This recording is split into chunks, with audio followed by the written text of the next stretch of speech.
Two,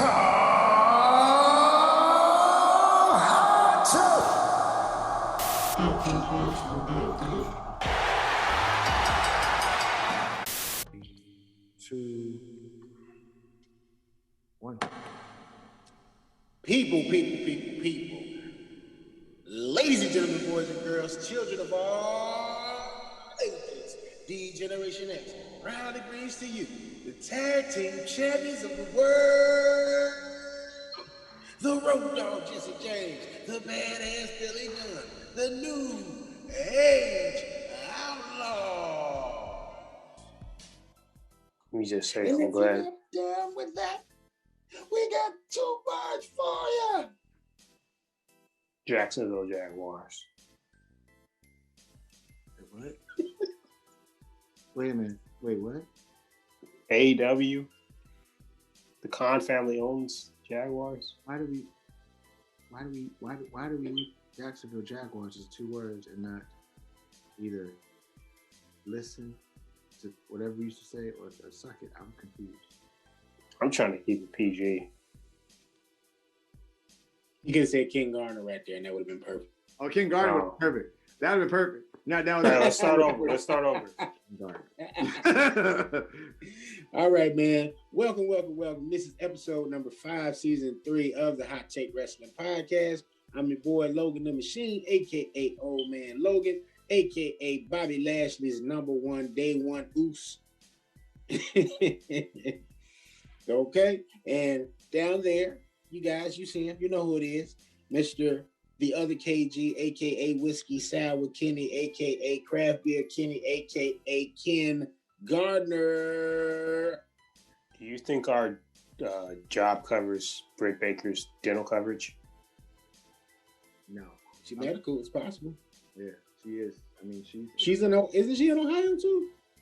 No, I think she's Florida based. She's in Florida now. No, but they could have some Florida ties, you know. I got it. Well, I'm thinking of the former company. You know, the new company probably totally has Florida. Oh, that new company is something else, man. Yeah. Push. All right. And to round out the trio, producer extraordinaire, the man behind the vocals, y'all hear crooning and getting it going, you know, turning that light on. I can't think of what that circular light is called. Ring light. Having the ladies go wild, you know, circa Shawn Michaels in 95. Mr. Joe Freezy is in the house. She's actually, Britt Baker's from Pennsylvania. She is not based out of Florida. Oh, so we were way I mean, her actual office, not like where she's from. That is also correct. Yes. You just correct. No, that's exactly why I hate Miss Morrison right now. that's correct. That one word right there. She's correct. Like I said, this is why they put that title on that dude 3 years too late. That's another story for another day. I don't want to start off complaining right now, so let's just get to the next thing. Oh, you don't want to start off with the machine? No, I don't. He doesn't want to start with the machine because I'm watching the last 5 shows. Every time there's a complaint about something, who's the first one to start it? RBD thumbs right here. Because, as I stated, this is your permanent golden shovel. Because I don't want to do this right now. Why must we start with? Okay, fine. I'm gonna tell you right now. Between the three of us, Joe definitely has the Kenny Omega broom sweepers when he comes out on stage. It's things that bother me about the machine are stuff that I know he's aware of and he does it on purpose. It's not that he doesn't know, because if it was about him not knowing and being ignorant to it, then I could give him the benefit of the doubt. What I can't do is when someone knows that they're doing something on purpose and purposely messing something up, I can't deal with it. Because Rico is one, Cesaro is another, and now my golden shovel. At the end of the night. You trying to get the golden shovel right now? Not right now, but I'm gonna tell you the guy's gonna get it. and then it's going to be something ugly. Because, and one, I don't even want to give this person a golden shovel just because I feel like his hands are tied at that point. There's nothing he can really do about it. You know what I'm saying? So here's what it is. All right, man. Well, yeah. So we have a week of wrestling to recap, and we have AEW's Revolution. That's what the pay-per-view is called, right? Yes. Correct. All right, so that's what we got to talk about, and that's where I hand off the microphone to Mr. Gardner so he can do his magic. I don't have a bunny on deck, and I'm not talking about Bad Bunny. But anyway, ladies and gentlemen, I think all of us are in consensus of agreeing that the highlight of Monday Night Raw was Mr. Bobby Lashley finally gaining that World Heavyweight Championship that a lot of people thought he was going to get 14 years ago before he left WWE. I can't think of another highlight from Raw. I'd be hard pressed to say there was another one. Not that the show was just terrible, because I know we go off on that show enough. But I was just glad to finally see it. This dude's been booked as a monster heel. This dude went from, imagine this, the throwaway match at WrestleMania to being WWE champion within a year. Shouts out to MVP. Not that Bobby Lashley can't talk for himself, but that just legitimized him. Yeah. For me, before we get into what took place on Monday, it started in Columbus, Ohio. And at Columbus, Ohio, we went to an event. We went to a state fair. And at said state fair, you saw one old man Logan with one shirt on. And what did that shirt say? You want the turkey legs for the wall? Lashley. And what happened? Somebody saw the shirt. They said, Bobby Lashley. I said, you got that right. Ah, man. So, proud moment for me to see Mr. Lashley finally hoist up that WWE Championship. We saw an incarnation of this group on Impact. This ain't the first time MVP and Lashley have teamed up together at a wrestling promotion, but this is the first time it's took place in WWE, and it's working because, for lack of a better term, I always said the Beatdown Crew, I believe that's what they were called in Impact, was the black version of Evolution. So to finally see that take place in WWE, where they're the stable at this point in time, where Bobby has come from having a feud with Sami Zayn and talking about his big sisters raising him, to him being placed as the monster heel, the monster of WWE. That's on Monday nights. It's been a long ride, long process, but he's here now, and the almighty era is what is upon us. Who has the bigger come up, Bobby Lashley for winning the WWE Championship, or Anthony Bowens for going to being Bobby Lashley's sister to being a part of the Acclaimed? That's definitely him. I didn't even realize that till like recently. No shit. Yeah, No, that's him. either. Not the Russell Wilson lookalike, Max Caster. Mm-hmm. Wow. Yeah, no, but Anthony Bowens wasn't. But no, what Tim said though, no, it's been a long road. Joe, you can put your take on it. I think Tim expressed his. I think Lashley was deserving of it. I really want to shout him out just because, like, I didn't believe in Bobby Lashley when he came back because they gave him so much shit. Like, shit matches, shit feuds. And I was like, they're not going to push Bobby Lashley. But thank God he stuck it out. And which is kind of my problem with WWE alone. But the fact that he stuck it out and was just like, yo, like, I'm going to do this and I'm going to do this bullshit. But, yo, y'all going to pay what y'all owe. And he's been dominant. He's been consistent. He's always had good matches, even when he loses. Even when he gets disqualified or whatever, he's on top of it. Like right now, Raw has 3 go-to guys in 2 go-to guys in Drew and in Lashley. And shouts out to Drew and the Miz for being so classy about this shit too. Because Miz got his ass whooped. and he made it interesting. He made it interesting. Where he made it like, maybe it might happen. Maybe it might not happen. Let me be the weasel that I am and try to find my way to weasel out of it. Same thing with Lashley. I'm sorry, not Lashley. Same thing with Drew. His focus was actually on Sheamus. And we've seen that match many a time, whatever, but he still made it believable where it's like, yo, I got to get Sheamus back. And then whoever happens after that, then I'll get my rematch. That was dope.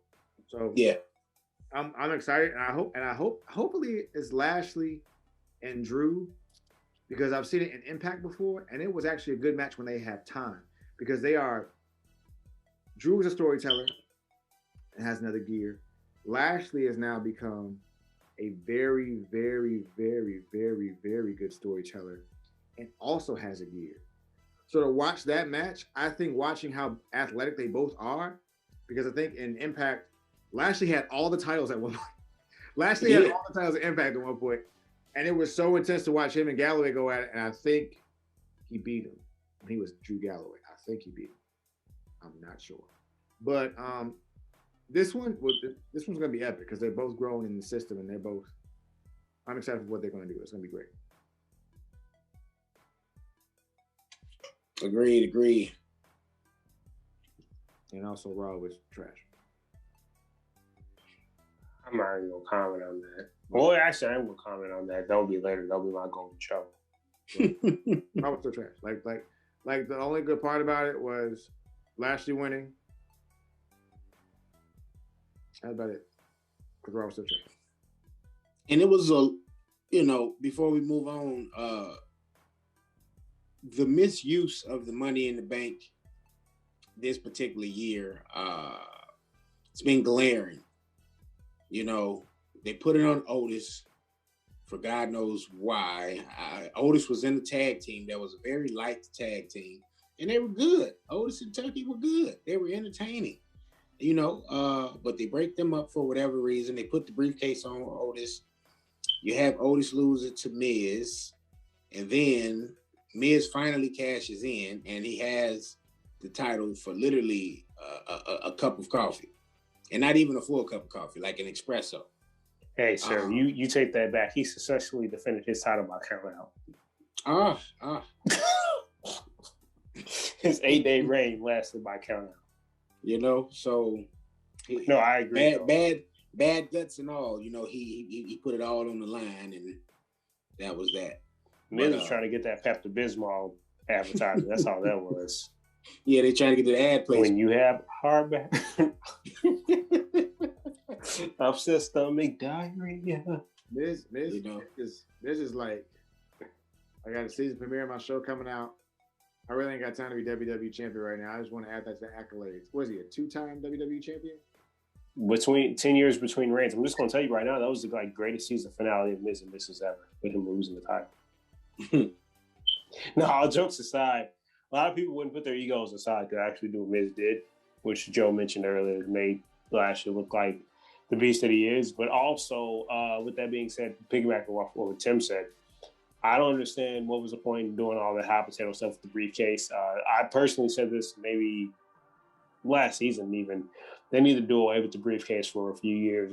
It's the last interesting thing they did with the briefcase, honestly, was probably Dean Ambrose cashing in, where it's like everything came full circle because Seth Rollins turned his back on the Shield in 2014, and then he got his WWE Championship run in 2015 after he cashed in Money in the Bank, and then Ambrose got his comeuppance.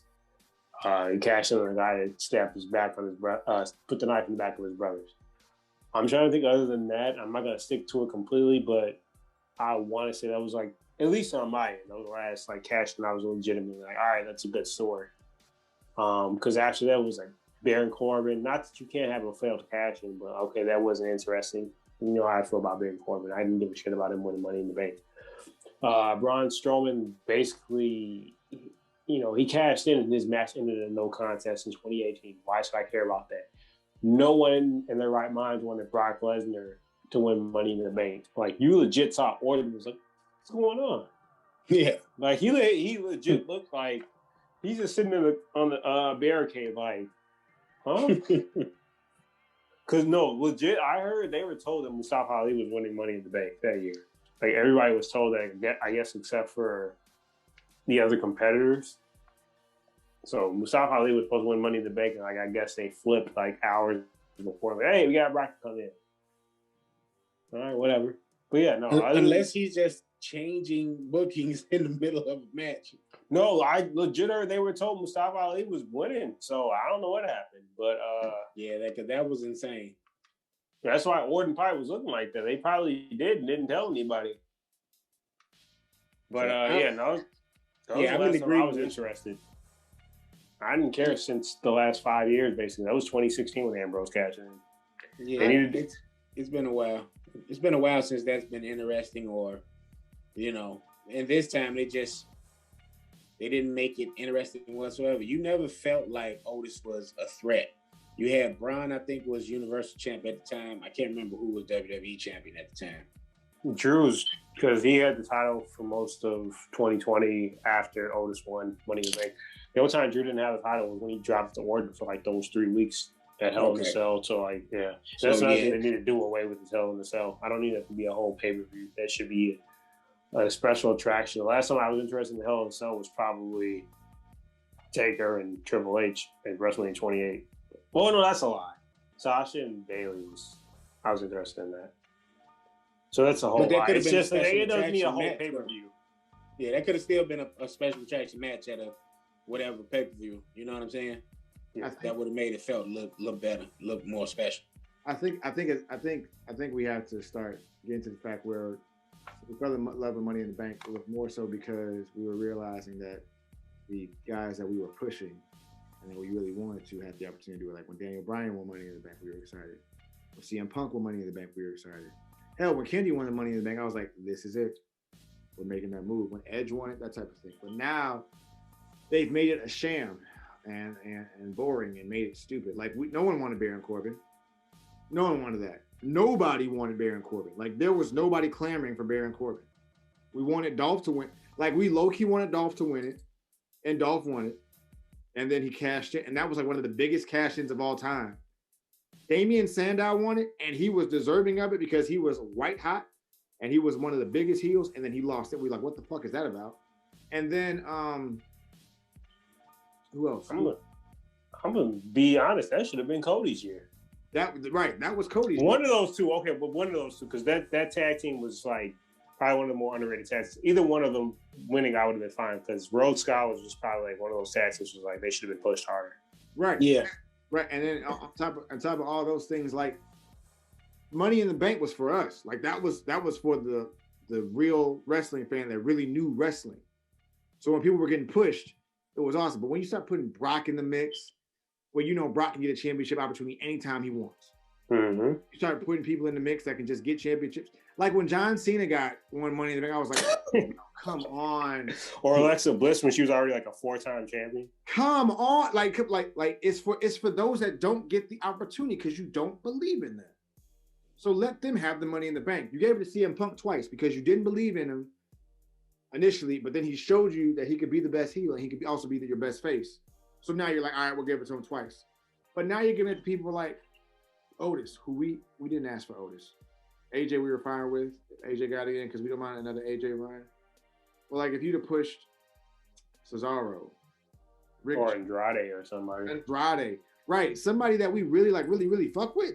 Hell yeah, let's go. But if you don't give us that shit, we don't want to see that shit. We don't want to see it. Well, hell, this was during COVID, so he wasn't back. But hell, even Sammy, where it's like somebody that's been a veteran, not just because he did his work on the indies. I don't even care about that, even though like I respect people who did their work on the indies. For those who don't care about the indies, Sammy's still a veteran in the game where it's like, okay, give him his shine where he can talk. Clearly he can talk at this point. And can work. Just give us a worker, bro. The Money in the Bank contract is for a worker. It's for a good ass worker. If you give us a good heel or a good face, we'll take it, bro. That's fine. And make it interesting. Like when Daniel Bryan won it, he was a face. Then made a heel turn. And he was heel. And we fuck with it regardless because we believed in him. Like either way it goes, you can change the dynamic of it, but don't give it to somebody who can get a championship opportunity anytime they want. Because you're pushing them. We want to make it feel like it's for us. Just like with Royal Rumble, we want to make it feel like it's for us. Like you're listening to what we're saying with it. Right. And that's my problem, one, with Money in the Bank. And then two, on top of that, it just doesn't feel organic anymore. Like, it doesn't feel like they're putting people in the right position. Like when Kofi was in Money in the Bank, we were like, oh shit, Kofi might win this thing, finally get a WWE championship. Cool, great. But don't give us John Cena. Don't give us Randy Orton. Don't give us somebody like we don't think has a chance in hell of winning it, and all of a sudden they win it. And we really like fuck with them. Like for example, if you give us Rico after doing this whole not pushing him, then we're good with it. If you give us Mustafa Ali after he's like been like literally on a hot streak and killing, and we hate his guts, but we love his ability, cool, then it makes sense. But don't give us Otis because he's funny and we like think he's funny. No, there's no memorable matches from Otis. The most memorable thing about Otis is the fact that he kissed Mandy Rose. That's the most memorable thing about Otis. There was not one match thing that listen. I don't even know if Otis has more than two moves because I only know the elbow drop thing and the thing that he does when he gets hit in the face too much, like Hulk Hogan. He just humps the air. I don't know what else he does. I can't. Oh yeah, that too. That's it. Hey, he out here raw dogging air without a COVID mask. Right. I don't know. And I know. No, but he has and let's he has the release suplex. That's about it. Not to rag on Otis because that's out of his control. So I don't want it to come off like we you know what I'm saying, just bad mouthing Otis because he ain't make that call. It's just like you were saying, that's what made me remember because I don't know about y'all, but when Edge ended up taking the Money in the Bank briefcase from Mr. Kennedy, I was a little pissed about that because I felt like Edge at that point could get a title shot without a Money in the Bank briefcase. They could have gave that to MVP or somebody. Because the whole reason. I'll go ahead, Joe. I'll just say the whole reason it happened. I can go after you though. Go ahead. Because we saying. No, I'm gonna say the whole reason it even happened is because they misdiagnosed his injury though. That wasn't even supposed to be Edge. They were legit gonna have Mr. Kennedy cash in on Undertaker because him and Taker had that feud that went back to like Survivor Series 2006. That first blood match or whatever. So Kennedy was over at that time too. Like they misdiagnosed it. So they could have put it on MVP. Like I always looked at that particular match as, like you said, a bunch of workers who were deserving. They just weren't put in the spot yet. Well, hell, they could have put it on Sheldon. Yeah, even because MVP really wasn't around long enough. Like he had decent heat, but you didn't really want to necessarily see him with the world title. So I'll go back because that was like early summer 2007. So I wouldn't say that. MVP was like 2008. He was like, he probably could have got, but maybe Sheldon. But I don't know. But it's just like that match that they've been playing back and forth now, where now they're starting to miss Pac. I'm sorry, Pac, whatever they call it. Bastard. They're replaying the match with him and Seth Rollins for Raw when he almost beat Seth Rollins or whatever. Mm-hmm. Like the atmosphere is different. If you give us hope that you're listening to us, we'll keep watching. But when you keep giving us shit, we'll stop watching. And that's basically shout out to the Dirty Heels. That was Dirty Heels that posted it on IG, right? Yeah. Or was that, yeah. That was them? Yeah.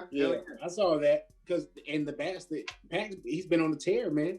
He's been on the tear in AEW. He's been doing great. And then AEW one-upped it where they started paying him and playing him and Kenny Omega's matches. And then Miles is like, oh, we probably should have gave him more. They forgot about that. Yeah. But he ended up getting injured though, so that's probably why the game plan had to change. Because I always felt, at least I don't know for sure, but I definitely thought Pac was one of the guys that was capable of touching the AEW championship from the jump. When they very first, you know what I'm saying, day one on TNT. But they're going to give it to him. They're going to give it to him because they're realizing he is someone right now where Pac is worried about his legacy. He's not even really worried about championships because he held the NXT championship, he held the Cruiserweight championship, and had one of the best Cruiserweight matches of all time against Austin Aries. I don't want to have a talk about it or a debate about it. The match is phenomenal in every way. And how long was it? Like 30 minutes? Yeah, they gave him some time to cook. One of the best, and then they screwed him by not playing the match and not giving him his check for that match because they put it on the pre-show, but they never played it again. Like you can go there right. I don't think it's on the pre-show right now, is it?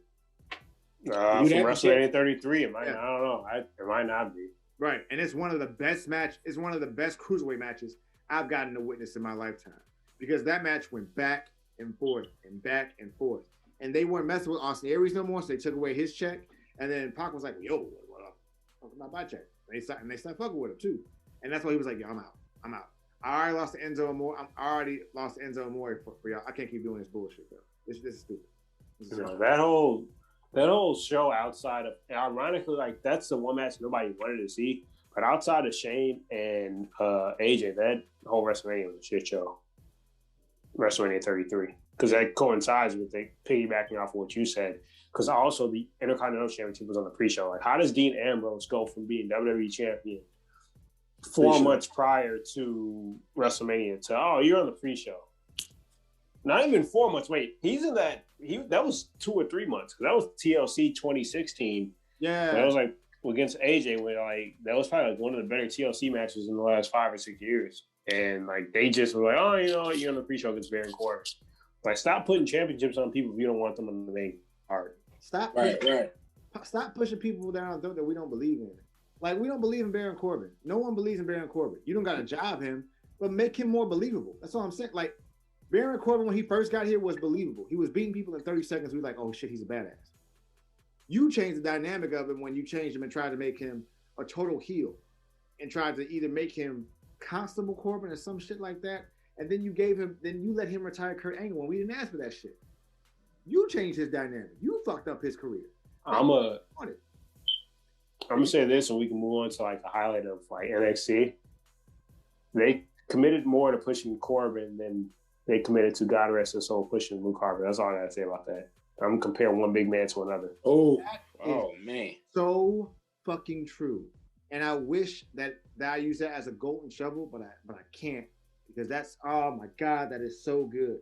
Because the simple fact that you're pushing Baron Corbin, who has not shown you that he can put on more than a 4-star match. He has not shown you. He's shown improvement, and he's shown that he has presence, but he can't show you where he puts on a good fucking match. Luke Harper at the time could show you match after match after match after every tag team match that he really had time to cook, he cooked. Even that singles run that he had, when he had time to cook, he cooked. Mm-hmm. Didn't push him. You pushed Baron Corbin. You could have gave us Luke Harper at Money in the Bank at one point, right? Am I right? Was he in one of those? He might not have been, but hell, you could have gave us Eric Rowan. If you go back and look at, if you're gonna push a big man, you could have gave. I mean, I'm not saying like, oh, he should have been at the top, but I'm saying like, there's so many more big men that you could have pushed. It's like this Jericho was past his prime. Go back and watch that SmackDown match he had against Eric Rowan, where like Jericho was feuding with the Wyatts in like 2014. But yeah, that was a good ass match on SmackDown. Him and Eric Rowan. That's what I'm saying. Like, and Eric Rowan could talk too. And he could talk. He can cook. But you put them in this, man. Well, that subject, bro. There's just so many. That's why, like, it just boggles my mind. Like, I don't mean like the harp on the Wyatt family, but it's just like those are two glaring ones where it's like they didn't know what to do with them. Like, you got two athletic big men who could have easily made you money because people are awed by their athleticism. It's like, y'all not supposed to be doing things y'all doing. And I don't know if Vince was like, I don't know what to do. I'm going to send them to training like I'm doing now. Or the machine, sorry, I said Vince, whatever. I'm going to send them to training like I'm doing to Keith Lee. Just because you don't know what to do don't mean you don't push people. I'm saying, like, this isn't the fucking 80s no more, bro. These are athletic big men. Let them cook. What the fuck are you doing? This is permanent golden shovel, bro. Forever. It's not our fault he wants to push somebody who does a choke slam backbreaker. This shit looks awkward. What is that? What is that? Why are you adding a move to a move? This isn't WWE creative player. Creative move, man. Don't do that. That's trash. You're asking for an injury.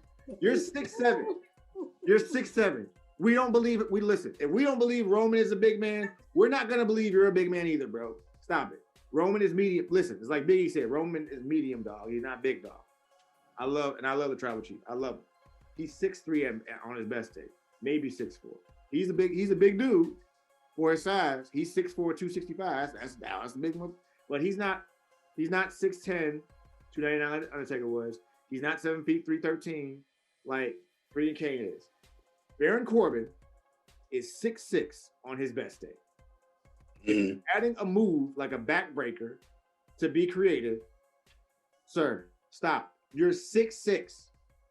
The move that pisses me off about Baron Corbin the most, when he runs across the ring, under the ropes, slides around to not do anything like remotely impressive, but punch someone in the face. What was that? You wasted 5 seconds of him. Now to be fair though, he's trash. Didn't he used to do the end of days when he used to do that? Because they changed the end of days.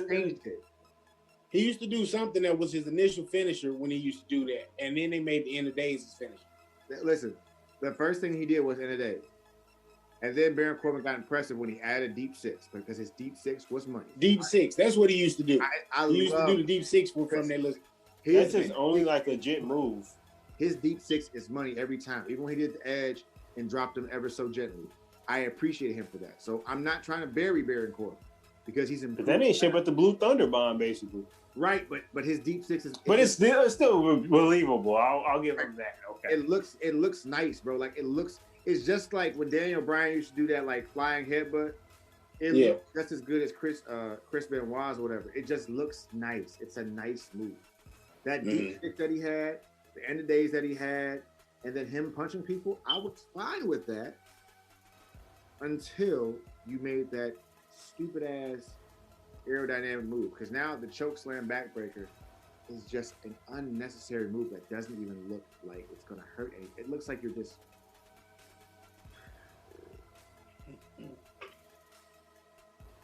I feel like Baron Corbin, ladies and gentlemen, former member of the Arizona Cardinals. I feel like only love Baron Corbin, you know. I feel like BC. That's everything great that happened in WWE was BC before Corbin. I just feel like somebody is like doing these WWE creative moves and just like, this looks nice on the game. Do you want to try it? Like, what the? I don't even think it's that, bro. I like we've legit heard. It's basically it's Vince sandbox, the McSheen sandbox. Like, I get it, whatever.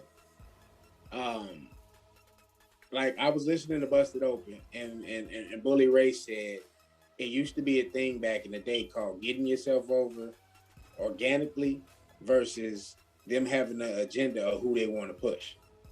Now we've seen people get over organically.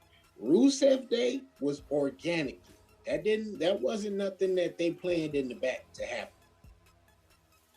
Daniel Bryan taking over Raw, that wasn't planned. That was organic.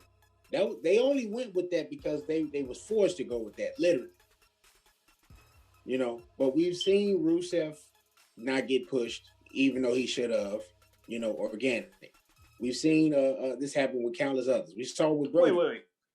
I'm gonna cut you off right there. Speaking of Rusev, everybody thinks the grass is always greener. He might be in a worse position now. Everybody wants to give including David Allen Meltzer. You want to give AEW this much credit, right? What is Rusev doing right now that's so much better than what he's doing in WWE? You come over, the best man. I'm gonna dye his hair blonde. Man, Kenny. The best man, bro. I almost left this episode. The best man. That's all y'all got. The best man. Let me preface this. No, that's probably the worst gimmick they have on AEW right now. Let me preface this though for you. Mm-hmm. It's Twitch. It does numbers. Hella numbers. Oh no, he's not the problem. I'm just saying like them. But go ahead. Gimmick wise. Creatively, he can do whatever the fuck he wants. And has a limited time. Because honestly, if Rusev was about that life, he would be in a title picture, but he chooses not. I'm telling you right now, Rusev chooses not to be in the title picture for a reason. Because he's just not, like, his mind right now, in terms of wrestling, has been, here, do this. Here, take this. Here, do this. Until Rusev is like, I need to get my legacy started and get my shit going. Then we can go from there. But until that actually happens, it's not gonna happen for it. So I'm not pissed off where he is gimmick wise because it's only been a couple months since he's been there. Well, has it been a year? It's been it's creeping up. It feels like it is a year. But I mean, he got released during the COVID restrictions in spring of last year, so he had the 90 days. So right, he's probably been there about 6 months. And I'm not saying they need to push him to the top. I'm just saying that gimmick is trash, though. Yeah, he's still young too. He's 20. For there's no background to it. I'm not saying so it's basically like he's the heel version of Best Friends. Yeah, like that's all it is, and that makes no sense because him and Kip Sabian, as far as I know, have no history. I think, and I don't know if they do either, but I think at this point, I can't even be mad at it just because I can't be mad at it just because one, I don't really think that he's like trying to be like anything like he was at WWE because he wants to make Miro a totally different character. September 9th of 2020, they announced the best man Miro is All Elite. Okay, so yeah, but I think, how long he signed for? 2, 3 years, 4 years, 5 years? I don't know. If they put this man in another wedding segment, I'm gonna be pissed. See, exactly. Edge did 2 or 3. Triple H did 2 of them too. So Triple H should have been like a suspect on like Law and Order SVU with that segment. Anyway, that's probably before we move to NXT. But like what Kenny did just point out. Like what is he doing? Like that's the one thing AEW is probably going to have to start curbing, and that's the whole. They give it feels like they're giving them 100% freedom with their characters, and at some point, storylines wise, you're gonna have to kind of hit the edit button on some of these people's characters a little bit to fit storylines. I don't have a problem with the talent having a say so in the character because they should absolutely have a say in the character. You don't have an Undertaker character around for 30 years if Mark Calloway doesn't have a say in the character. You know what I'm saying? But that's like a glaring thing for me that they're probably going to eventually have to curb that a little bit in terms of that creative freedom, or get some type of guidance for everyone because I feel like the guys they add on to mentor these guys are like older guys that have like great stories, like great past stories, like Rock and Roll Express, Tully Blanchard, and Arn Anderson, but like they don't have like the Paul Heymans who are just creative geniuses with this shit and that type of thing. And I think that's where the dynamic is different with AEW. Like for me, if they were to get Paul Heyman on AEW, that's a totally different show. That's what my man's role. He playing Don Cal. What's his name? Don Cal. What's his last name? Callis. Don Callis. Yeah, he's back in his ECW bag too, because he was like the network's stooge or whatever when he was like managing Rhino. Yeah, and I like it, but it's been done before. It's been done, and like for example, Shawn Spears on AEW is actually really money. Like he's the shit. I fuck with Shawn Spears on AEW. Like that mod could have been the WWE. It could have been a killer too. They didn't use him like that though. They had him doing 10. And he was white hot as 10 too. Which let's get to something else because I'm gonna get mad again. Let's talk about something else. Okay, you can do it. Yeah. However, again. Yep. So yeah, NXT, KG. Yeah. So the highlight for me for NXT, I'll really have anything negative to say about NXT. Was definitely Finn Balor versus Roderick Strong. Thought they put on a hell of a show.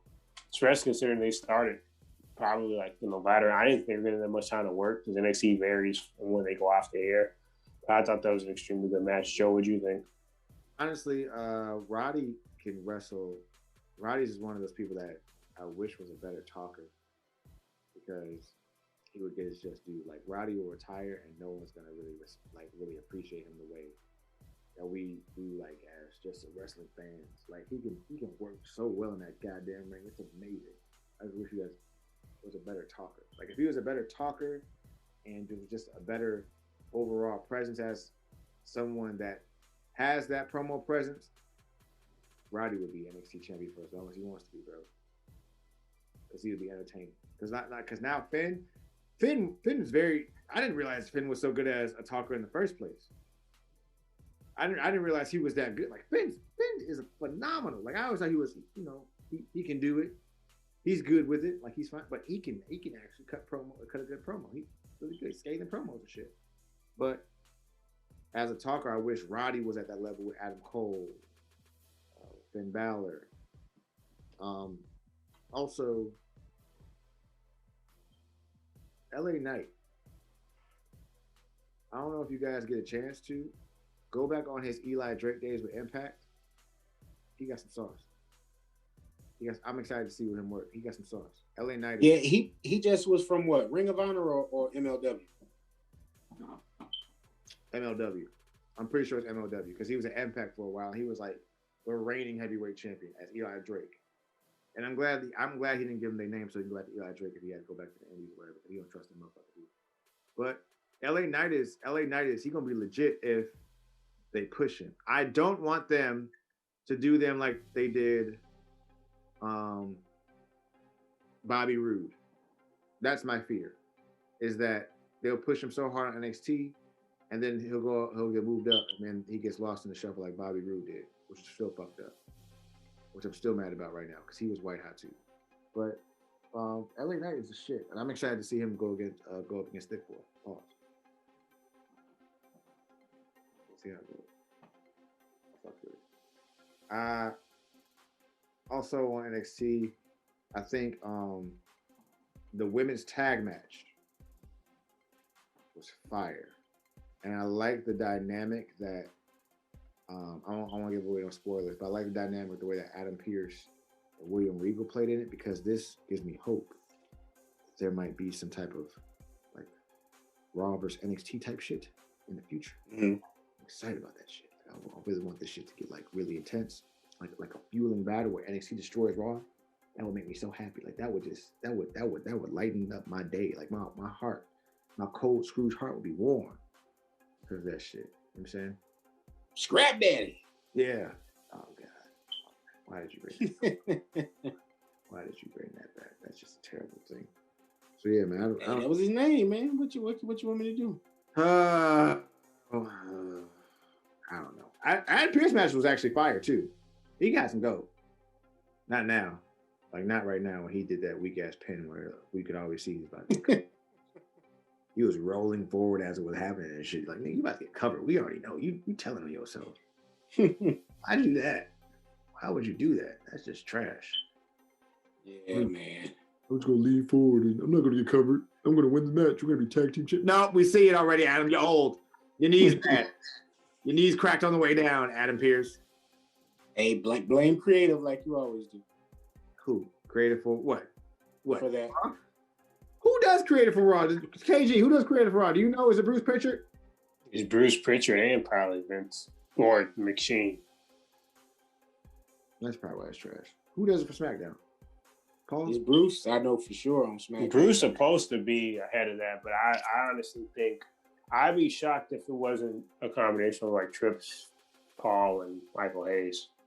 I feel like, and I like because I heard Michael Hayes and Paul are basically writing like most of Roman stuff right now. I like Michael Hayes. I like Michael Hayes when you actually give him a challenge. Sometimes Michael Hayes get bored and want to do stupid shit, but I fuck with Michael Hayes. Like drink at the bar with Rosa Mendez or whatever. What was her name? That was her name, right? Rosa Mendez. Shout out to Rosa Mendez too. Shout out to Rosa Mendez. I'm not gonna put her as a WCW, but shout out to her. Appreciate her. I'll put something in the chat later about her. I watch. I used to watch Total Divas. You want to edit it out? Nah, I used to watch Total Divas, so I'm a big fan. Oh, so you know what I'm talking about? How like Rosa Mendez got close to kissing Paige and then the three of us will get. Yeah.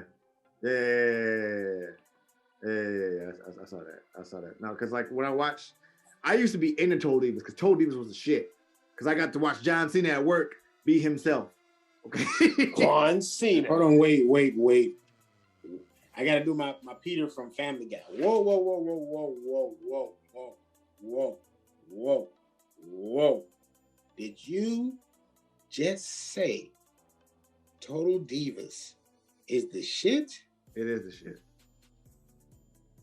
Let me explain why. Here we go. You ready? 3 things.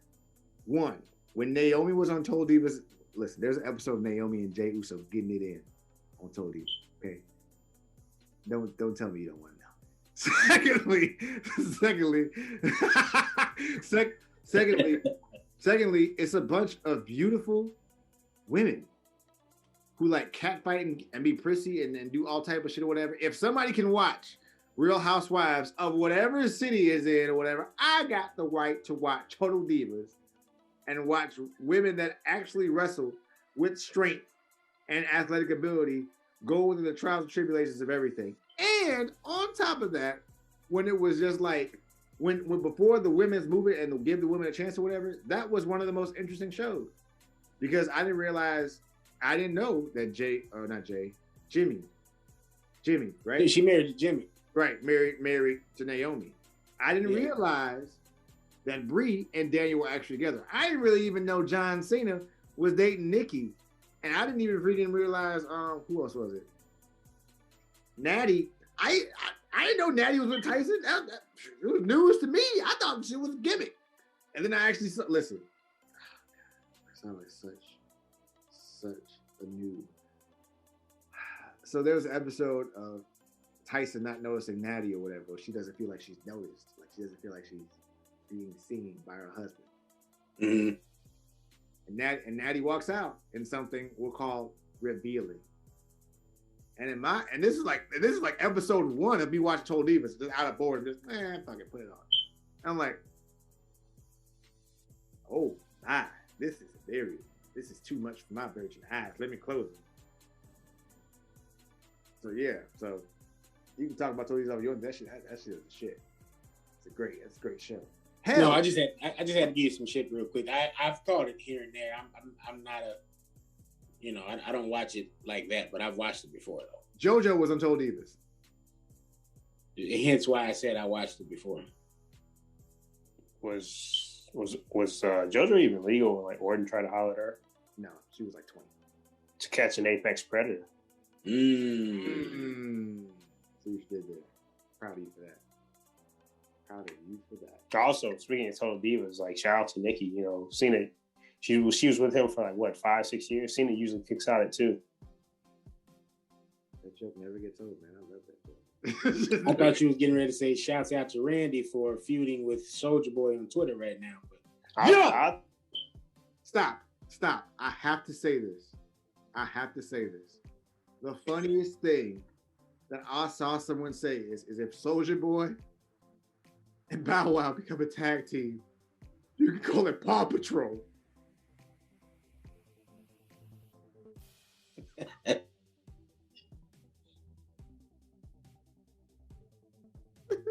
You're reigning and new tag team champions, Paw Patrol. Ow! First of all, maybe my golden show would be Soulja Boy or whatever. Maybe that's what it should be like right before the show even over. Like if you listen to an artist of rap or any genre, like Soulja Boy is like that artist that like definitely like that. I told you like not to eat paint as a child because of lead poisoning.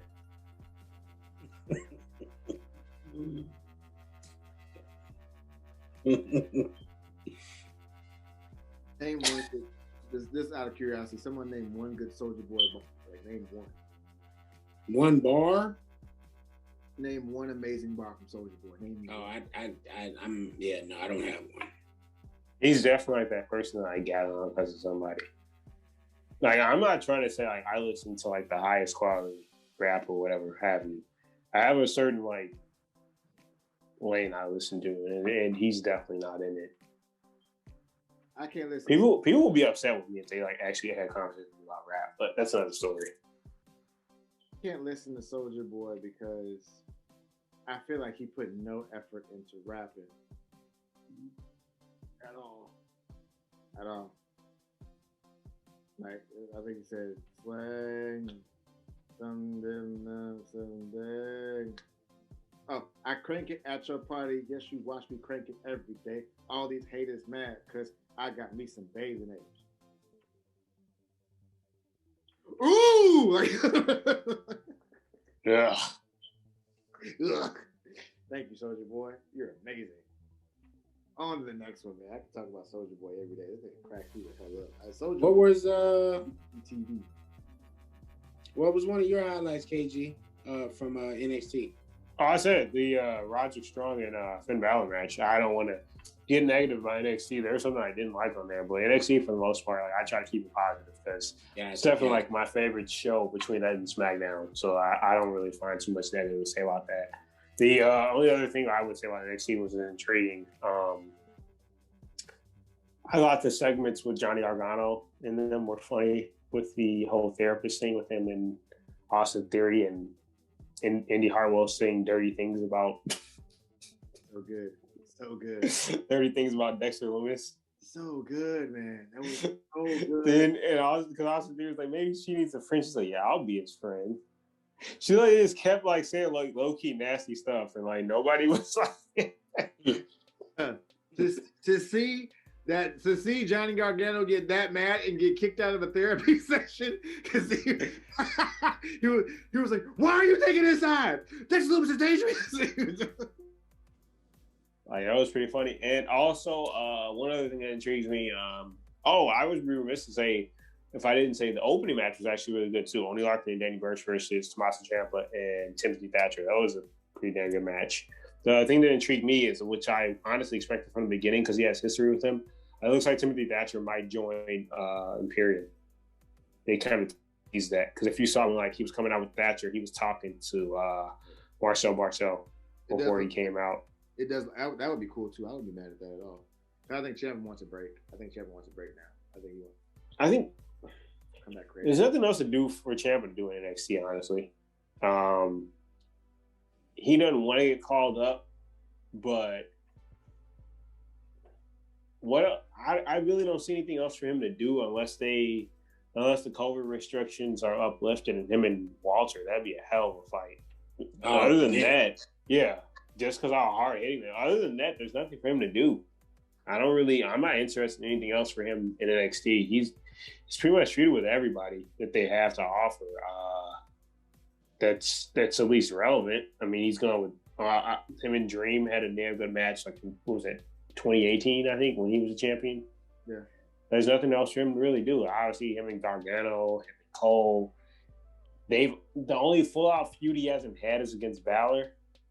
Finn Balor, so if they experiment with pushing him more, like they had that one-off on NXT when Balor was still, they were trying to push him as a heel and like the fans weren't buying, so they flipped Balor to the baby face. But yeah, I can't see anything else for him to do. He did the job. He made Karrion Kross looks extremely strong in his debut takeover. I really don't see anything else outside of the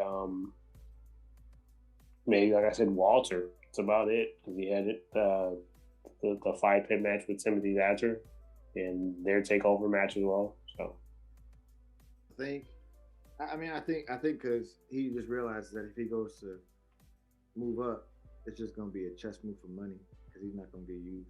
He's seen the way they use Rico. They're not going to use him. Like, he's not going to. Triple H loves the guy. He loves Ciampa. He loves because he shouldn't be wrestling, but he just still finds a way. And he's great as a heel.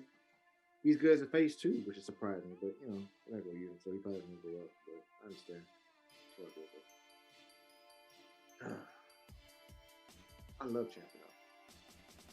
They should still be using him. They should still be utilizing him for something. But I don't even know because I don't want him in the way because not in the way of like in somebody's space. I mean, I don't want him in the actual group. The way I don't want him in there. Yeah. Austin Theory, and that's perfect. So is India Hartwell. He's perfect. So, and Johnny Gargano he's a fucking star, man. He's just so fucking good. God, like he didn't even wrestle. And I was like, this guy's just fucking entertaining now. God damn it. Johnny Gargano. So then, listen, y'all want more on SmackDown? Let's do SmackDown. Anybody watch SmackDown? I caught a little bit of SmackDown. I caught the match between Jey Uso and Daniel Bryan, which had Fastlane implications.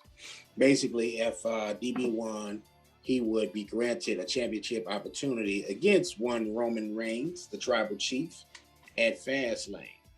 So I saw that, and then I saw and D'Angelo was it Angelo Dawkins and Sami Zayn versus they had a match. So I caught those two matches. I didn't catch the rest of SmackDown, but I enjoyed those. I'm glad to see. I'm pretty sure it won't have any effects on the main event of WrestleMania unless they're planning on making it a triple threat. I don't think you need to add DB into that mix for WrestleMania, but I wouldn't be mad at it. You know, it only adds to the hype, and you're able to get DB and Edge also, in the match together. So it just raises the bar a little bit more. No pun intended. But yeah, man, it was great. Do you still think Jay only has 4 moves though? Because Jay Uso is out here main eventing SmackDown. He's been in prominent positions in pay-per-views. And man, he still has 4? He only has 4. And I'll go back and rewatch it. I guarantee those 4 are in there. Joe, see, this is my problem with that. They said John Cena had 5 moves to do. John Cena almost never came off of the top rope. Jey Uso does. He did it all the time. That leg drop. Off the top rope? Yeah, John Cena's leg drop is off the top rope. Let me tell you how bad John Cena's moveset buried a certain young wrestler with the same name as me. Well, I don't know if that's his government name. Y'all remember when John Cena was reportedly having relations with the fiance of a wrestler, and he pinned him with the 5-knuckle shuffle? Like, I'm not only gonna sleep with your lady, but I'm gonna pin you with the 5-knuckle shuffle. John Cena has the following: F you. What's the 5-knuckle shuffle? 5-knuckle shuffle. What's the other one? The STFU. STFU. He don't even. Well, first of all, I'm gonna bury that. Maybe that's my golden temple. He don't even know how to properly apply an STF. But he uses it, so that's a move. He choked somebody out, first of all, and wait. He used to choke. He used to choke them. Then he started resting his arms on the mat, where like the person's head could easily slide out of the hole. That's like a half move. That's the move. That's a move. That's half a move. He got 4.5. No, he has 5. He has 5. 5.5. The leg drop. He might have 6. You don't count that stunner he used to do, the springboard stunner? You don't count that sloppy drop hit? The leg drop he used to do. Okay, well, because it's phases of John Cena. It's phases of John Cena. John Cena, when he first got there, had a fisherman suplex. He had that the little high rolling neck breaker that he used to have. Then he had the FU, and then he had that drop kick, and then he had that clothesline that he would do, and then make his veins come out of his face. And his drop kick and STF was like combined into one move. They both half moves. It's weird and shit. Then he got like rapped. Then he started rapping, and then he had the STFU, the FU, and then he had the leg drop from the top, and then he still had that ugly ass fisherman suplex, and then he had the 5-knuckle shuffle. That was his 5 moves to do. John Cena appropriated black culture. Wow. And then he got the Fruity Pebble John Cena. STFU, FU, 5-knuckle shuffle, leg drop from the top rope, and also I'm missing one. No, you're not. Yeah. The shoulder tackles. No, goodness.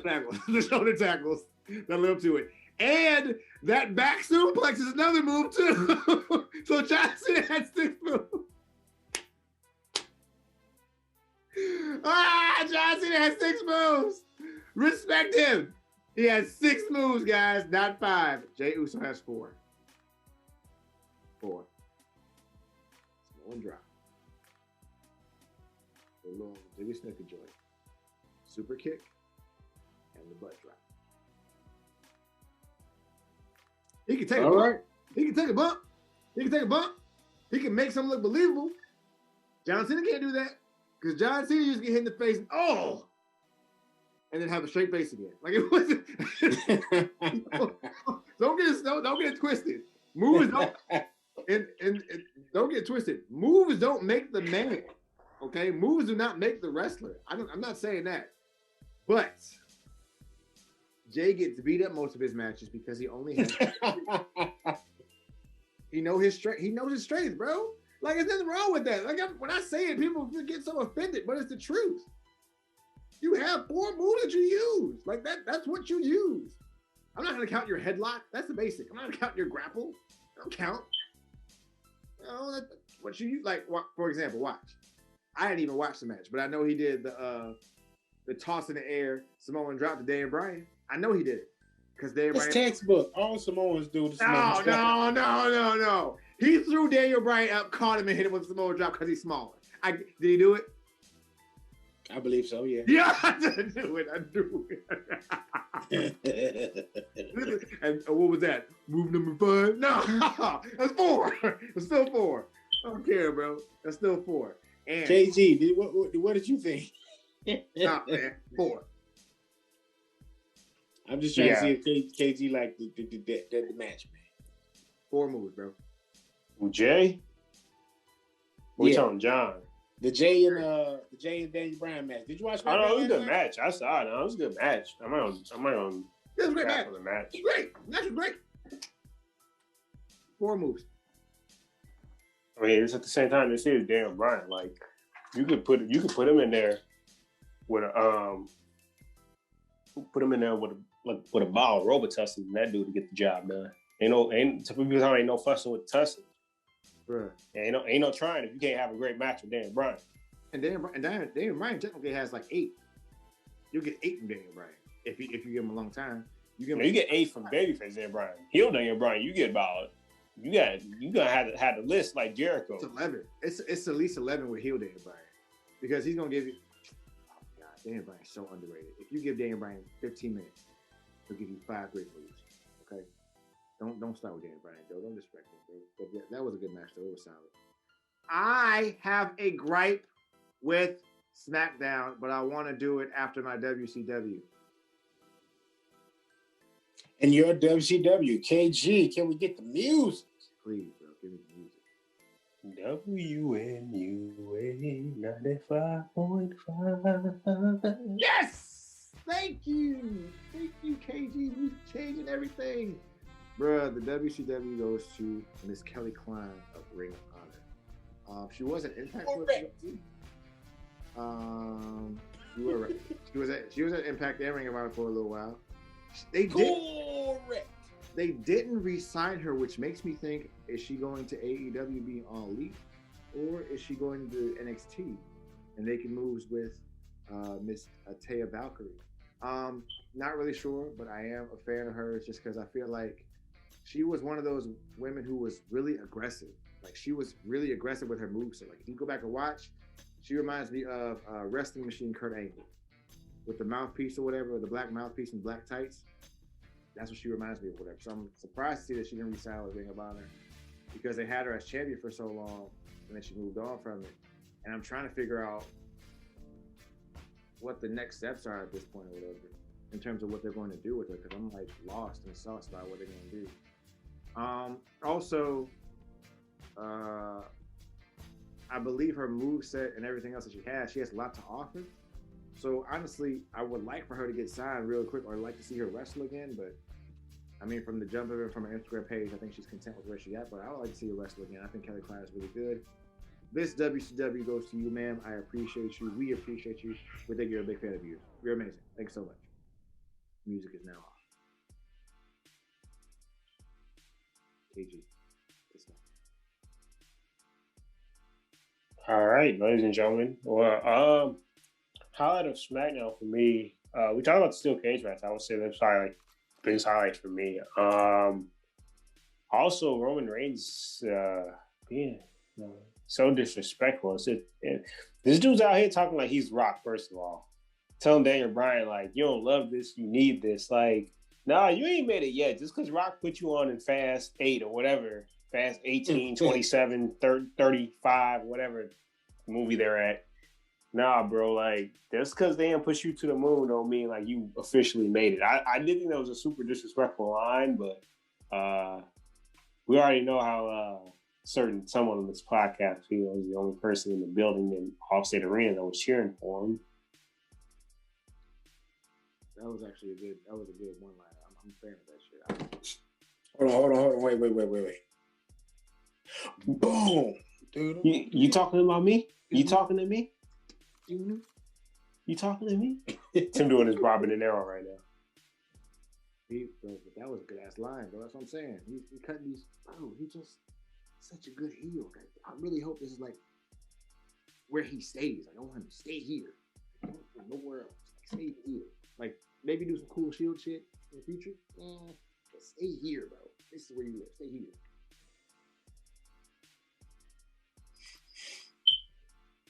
All right, man. So that just leaves these predictions. Oh, so he gonna take the high road. He don't want to. Now you not wait. How you not gonna claim Roman when he like doing the best for his career? But you claiming Roman when he was like Roman. You claiming Roman when he was like he was like Krillin. I'm doing Dragon Ball Z reference. Don't give him that. He wasn't Krillin. He wasn't even Krillin. Yeah, he said he was old Master Roshi. Now that's the McSheen's. He was, bro. He was. That was old Master Roshi. That's the machine. Okay, you want to do it again? Out of touch. Here we go. When he's the man back in the day. Here we go. The moves don't make the man, but Roman had 4 moves, and you can't convince me otherwise. Drive-by, Superman punch, Samoan drop. Yeah, you said Superman punch? Did you say the spear? Yeah, that's 4. No, you didn't. You look at you trying to take it. He said Superman punch, spear, drive-by, Samoan drop. 4. That's it. I said him. And what did you just say, KG? Was something you asked him if he said? Oh, he said Superman punch. Oh, okay. Superman punch, Samoan drop, a drive-by, and a spear. And that was it. Go back and watch that Randy Orton match at SummerSlam. That's all he did. You can fight me if you want to. I'm not. This man's over. I'm not gonna count a clothesline because everybody. No, we're not adding the power bomb. Like that's not. We're not adding that. He doesn't do that. He does do that. He does not do that like that, bro. He doesn't. Okay, so to get back to KG's point, I still claim the Tribal Chief, much like I still claim Bobby Lashley. If I was able to, you know what I'm saying, put up with Bobby Lashley with the sister angle, then I'm still riding with Roman, big dog. Bobby Lashley has 5 moves.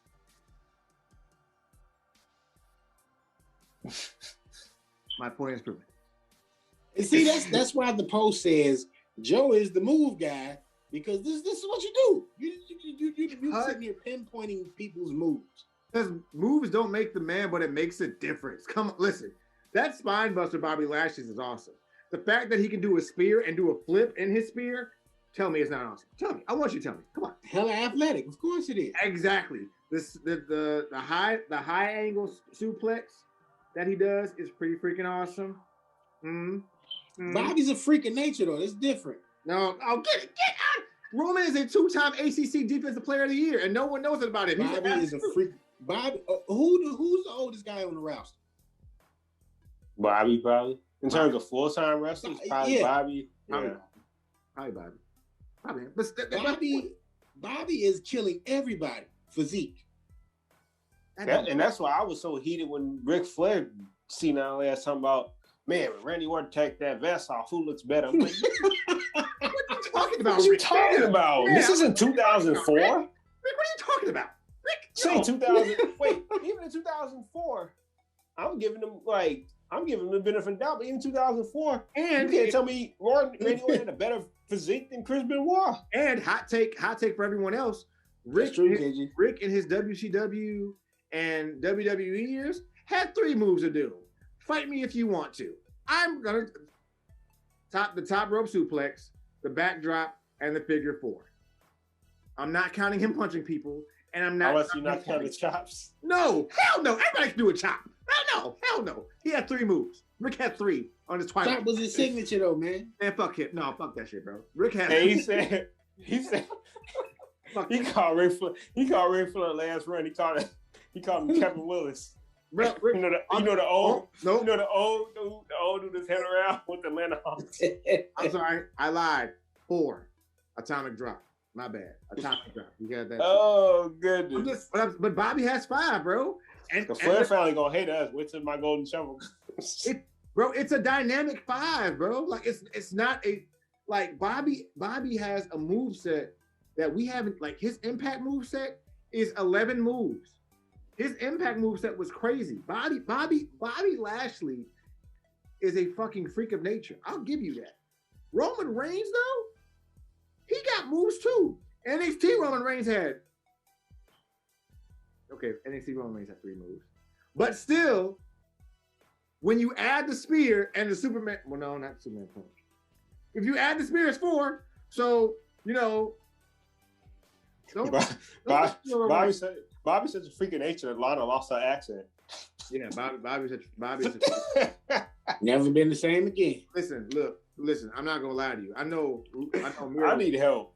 I know Miro was like, yo, like, for real, like, he talked to you? Like, did he say something to you? Like, tell me the truth, because this is gonna affect our relationship. I need to know. You know what I'm saying? Because Bobby, listen, bro, Bobby Lashley is a freak of nature. All right. Look, I didn't even get to finish my moves with Bobby Lashley because we've already established that he. Listen. He's doing Chris Masters' finisher. Let me purpose this right now. He's doing that, and he's making it more believable than Chris Masters. He really is. Absolutely. Oh man. That's what I'm gonna say. I don't know how you want me to say it, how you want to put it, but I mean, Bobby Lashley is pretty much, excuse my language, the shit. And the fact that he's there and the fact that he does it the way he does it, that's all needs to be said. And honestly, and I guarantee you, if you go back and watch Drew McIntyre match, you see 6 moves because Bobby's that fucking good. I'm done now. I'm sorry. I'm gonna say this too. While we're on the topic of the Hurt Business, why they have a certain young lady dressing up in suits on SmackDown, they could have did that and put Sonya Deville in the Hurt Business. Why they sitting up there just wasting her? They're wasting her talent because of that whole case that she's going through. Yeah, that's true. I get that, but I'm just saying, like, they want to, because not to make her sound like she didn't go through something traumatic, but they don't want to be able to pull up footage of her recently being aggressive and being the great wrestler that she is. So they want to protect her image right now. That's why she's not wrestling. I think that's a good chess move, because even though this guy was a dick and like show up at her house and stalk her and do all types of just gross shit, which by the way, man, stop doing this shit to these women wrestlers, okay? If you're gonna creep on them, creep them on privacy of your own home, okay? They're women. Respect them. I'm just telling you right now, if Ken Gardner was prosecuted, he'd get 25 to life. Yeah, that trial would have been closed. Yeah, if he had our skin color, that's a wrap. And that's the thing about, I think that's what I respect about certain people, like certain men in wrestling. Like one of my homies got to have a picture with before she went to Impact with Tessa Blanchard. He was mad respectful to her. Like he was like, yo, is it cool if I put my arm around you? Is it cool? Is this too much space? Am I doing too much? Like, is this okay? And she was like giggling and laughing. And he was like, no, I'm serious. Because he's a big guy. He's a big dude. He used to play like for the Patriots and shit, like on their practice squad or whatever. So don't make it a big deal. Humble brag. Like it's humble brag. Right, humble brag. You know. It was hell of a humble brag. I know somebody who played the Patriots practice squad. I wanted to preface it was practice squad. So no, he didn't get a ring. But I'm saying like, but he's a big dude and he didn't want to intimidate her. And he was really nice to her. But then there was like a white guy that was like my size. And he was like, can you turn around? Come here. All right, good. All right, this is perfect. And he was like holding her like they were going together. And I was like, bro, what the fuck? Why? Ew, that's creep. What are you doing? You're not, ew. Yeah, I'm sorry. I've taken over this show. I'm done now. I'm sorry. No, you're all good. I think we can kind of transition to highlight to a show we don't spend a lot of time on. I think, like I said, we've come a long way within 2 years almost that we've been doing the show, year and a half. Well, we've been paying more attention to AEW, ladies and gentlemen. AEW Revolution is tomorrow. I don't know if you're going to spend that money. I'm very tempted to spend that money to order that. But I think they kind of got it down pat. Huh? Tax season. Of course I am. Right. No, they got it. they kind of got us down to a science. I wouldn't mind WWE pulling this model where maybe we get 4 pay-per-views a year, maybe a little bit more. We don't necessarily have to settle for 4. But with that being said, one of the matches that's going to be on that pay-per-view is the face of the company ladder match, I believe. It's Cody versus Lance Archer. Let me see who all is on the card. I don't want to forget anyone, ladies and gentlemen. Scorpio Sky, who does not get enough time. Penta El Zero. Let me get that name right. Sorry. Penta El Zero Miedo. There you go. And Max Caster is also in there. And we have a to be announced. See who's going to be the number 1 contender for a future TNT Championship match on Wednesday's Dynamite, this coming Wednesday in 4 days. I'm going to say right now, I think the mystery opponent is going to be none other than, drum roll please, I'm going to go with Nick Aldis. It's my prediction right there. And I think he's going to win. Why do we say Batista? I'm tweaking. Well, they said that person's not supposed to be in a ladder match. And plus, if you're signing Batista, are you going to really have him go after the mid-card title? Whoever this person is probably going to be coming out after the main event. That's my prediction, at least. Joe, who you got in this ladder match, though? Nick Aldis. If that's the person, yeah, that's what I'm thinking. Who's available? That's my thought process. Because I'm only saying that just because the same thing happened with Brian Cage, not Byron. My bad. Byron. I'm only saying that just because I'm only saying that because that's what happened last time. He got the chance to face Dean Ambrose. So whoever the guest is, that's who I'm gonna do it. That's how I'm gonna do it. Because I think didn't they put what's his name in there, Matt Sydal at one point? No, you know what I think he was in that ladder match. You're right. Again, at I think that was that All Out? Yeah. Okay, so it was last year. I want to say around May. Yeah. He boxed terribly. Oh no, that was Double or Nothing. Sorry, that's their annual May pay-per-view. All Out is around September. But yeah, that's when Darby Allin almost died when Brian Cage threw him off the ladder. But Tim, who are you picking in this ladder match? I am picking Marky Mark and the Funky Bunch.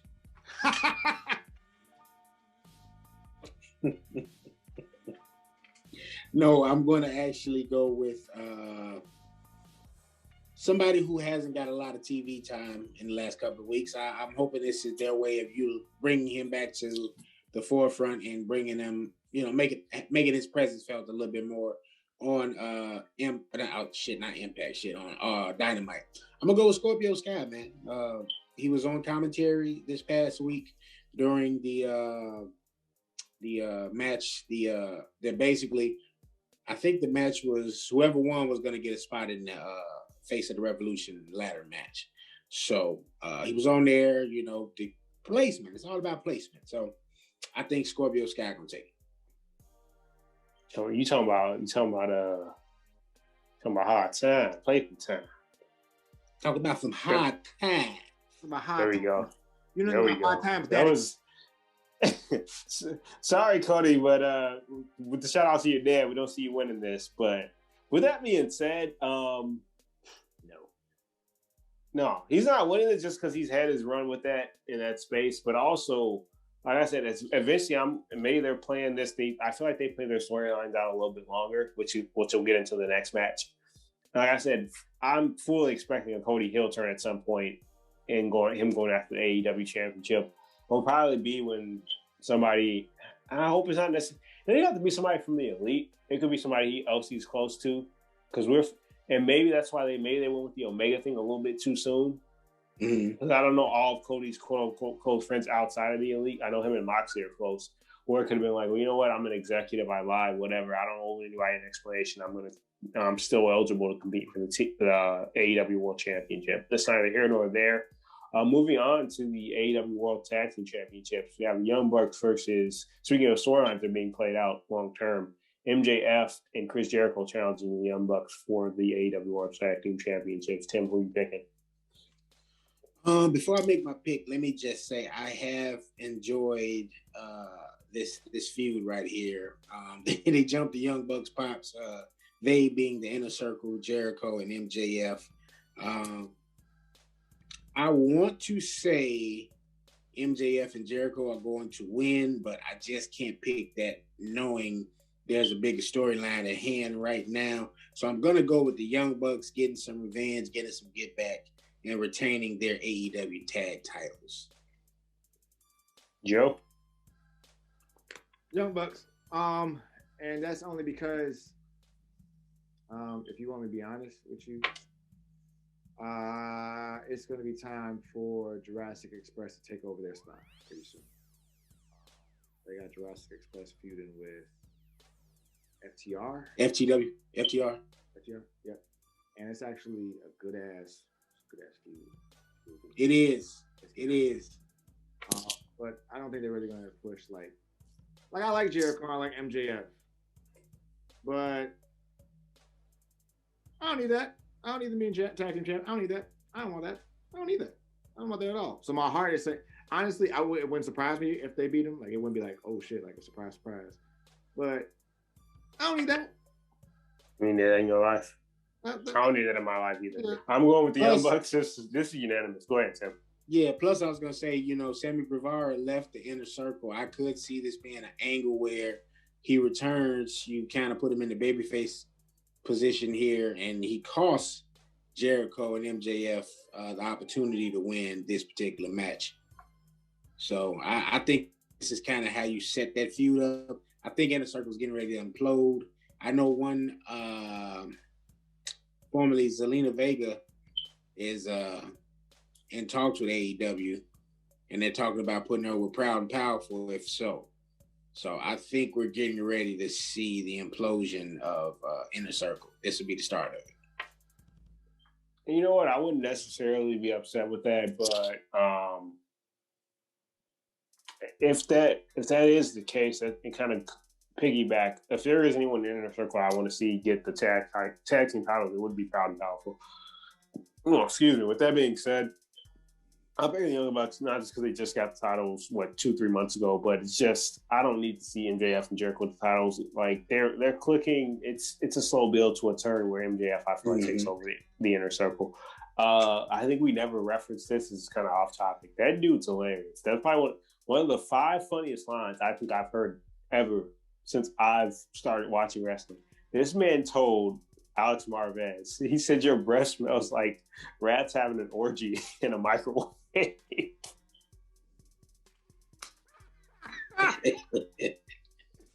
told him, he was in the back, he's like, first of all, Marvez, your breath smells like 6 rats having an orgy in a heated microwave. I was like, wait, what? Well, I'm not supposed to be laughing at this guy, but he just oozes personality. But with that being said, I don't feel like it's time. I feel like the next team in line for a title would be the Proud and Powerful Lucha Brothers. I don't really see anyone before them winning. Maybe FTR gets back into it because they haven't gotten their rematch. Maybe they wanted to fully make the Young Bucks, the weird thing they did with them was they were having them healing up, and all of a sudden they flipped them back to being faces. I thought that was a little weird, but maybe we haven't seen too many multi-team matches type thing. So maybe at the next maybe we get like Young Bucks versus FTR versus Proud and Powerful versus Lucha Brothers. Something like that. I wouldn't be mad at that at all. Hell no, I wouldn't be mad at that at all either. They got they got Ray Phoenix feuding with Lance Archer right now, which I'm not mad at either. But yeah. I mean yeah, I'm not mad at any of that shit right now. I'm a fan. Hell yeah, do that. Well, moving on, we got Team Tazz, Ricky Starks and Brian Cage versus TNT champion Darby Allin and the legendary, the icon, Sting in a street fight. Joe, who you picking? It's a one-off for Sting, so he's going to win that one. It's a one-off. Yeah. He's too old to keep wrestling. He's not going to win. He's too old to be taking these bumps. We don't need nothing else. You talking about everybody's moveset the entire episode, right? All we need from Sting, we need the Sting Splash, we need the Scorpion Death Drop. That's all we need. Maybe the Scorpion Death Fly. If you get somebody in that. It looks good. The Stinger Splash, it looks good. Like, just the preface. And you know what? just to add on, Sting has 3 moves. At this point, yeah. No, but with that being said, I'm picking Sting and Darby Allin just because it's like they've. Do you really want Sting losing? Well, first of all, it's a number of reasons. Not just because Sting is a legend, but it's his first match in almost 6 years. And 2, do you want Darby Allin losing on the losing team 4 days before he defends the TNT Championship? So that's 2 things for me. With that being said, it's just we know who takes the pin or the submission. It's Ricky Starks. Unfortunately, that's because, like, for me, he's one of the more underrated talents in AEW. He's up there with Ray Phoenix and Scorpio Sky. With that being said, Tim, who are you picking? I'm picking Darby Allin and Sting, but I must say, man, I'm getting tired of them pairing the new guys with the old guys. Like, make these pairings make sense to me. Why is Lance Archer and Jake the Snake together? Why is Sting and Darby together? Why is Ricky Starks and Brian Cage with Tazz? Like, why?